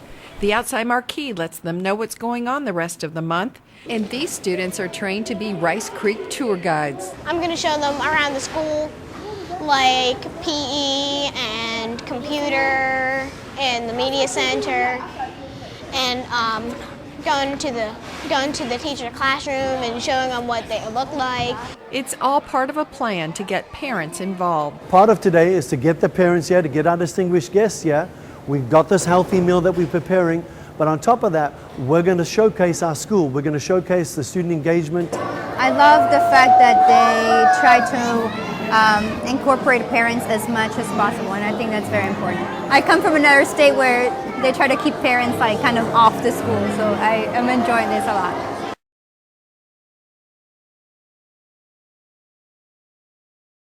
But let me just say, we're not ending a meeting, we're beginning a conversation.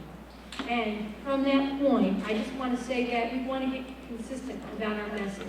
We want to be clear about who we are and where we are going. And we need to do that together. This partnership summit was all about us learning from each other, looking at a larger picture of what's happening across the world, and certainly what part that Richland Two not only can play, but how we can lead in that direction. I want to make serious emphasis to the point that we were here today to listen. We listened to certainly some speakers. We listened to the voice of our students, of our staff, of our parents, of our community, not only on video, but we were listening to each other. As you were at round tables, I walked around a little bit and I heard some of the very passionate conversations that you were having. And we want to capture that as well, and I'll tell you in just a moment how we will do that. But we have a large task.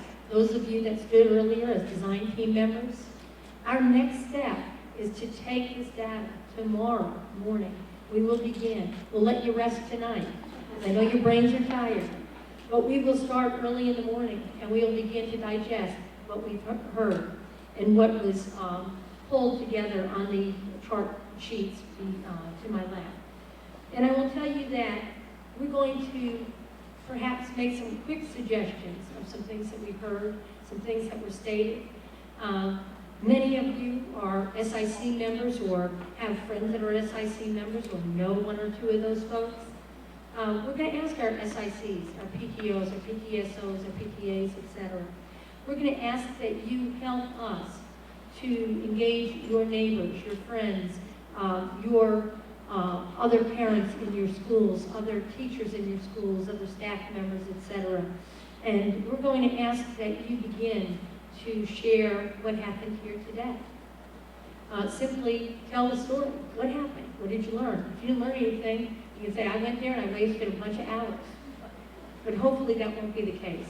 Hopefully that you've learned from each other. You've learned a great deal about not only our direction as a district, but the seriousness about and the necessity about being about all nearly 27,000 students in Richland School District 2. I think that you can perhaps even make some suggestions. Ask folks to think of their Richland 2 story. Ask them to share their Richland 2 story with others.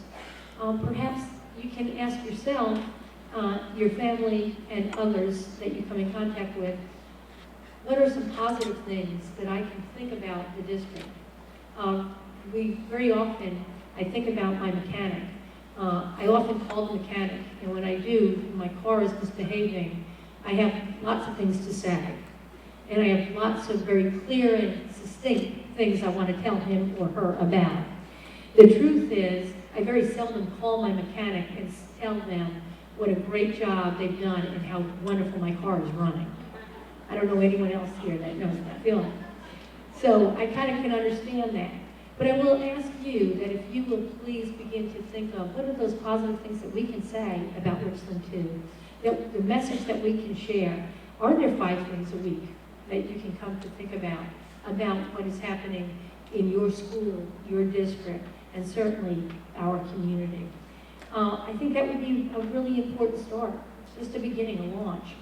And I think that I would ask you to also think about inviting some additional folks to those SIC meetings, to talk with your team, to those PTA, PTO, executive meetings, so on and so forth. But share the work. Great things are happening across the district. I've heard so many additional things today. As I have the pleasure and honor of serving in this role, I get to be in schools about every day. And I can't begin to tell you the fabulous stories. We heard from children on the video. We heard from some of our students right here in this audience today, not one bit afraid to stand up and ask questions and tell their story. I think that it's time for us as a community to band together and say, we know we've been doing a very good job, but we know we can do better. And we know that there is a time now to transform some of the systems that have been in place in the past and move to the future. And although sometimes we think about our comfort zone and we feel like we're out of a comfort zone, I would just ask you to consider this. Instead of feeling like you're out of your comfort zone, think about, are you willing to expand your comfort zone? Are you willing to grow it so that you can do the great work for each other and for the young people of our district? And at the end of the day, as Jamie Vollmer said, that 78-year-old that is out of the business of raising children perhaps, and even grandchildren, and wondering what's in it for me, perhaps you can begin to tell the story to those folks that you come in contact with and ask them, what is it that they think the school and school district are able to do for them individually in terms of what do they profit from when we do it right, when we do it the best we can do by way of educating to the highest level of learning for every one of our students. Is there something for them? And I think when we send that message and we share that and communicate that with them, that all those wonderful things we talked about happen as a result of that. Whether it's their tax base that rises, and certainly whether the value of their home and their health care improves, and so on and so forth. And we could go on for days about that. But if we bring that to the point of perspective, I think that the conversation can be richer, again, well beyond the bounds of the school district. I want to thank you sincerely and deeply on behalf of Richland School District 2 for your powerful comments, your voice, and certainly your attendance.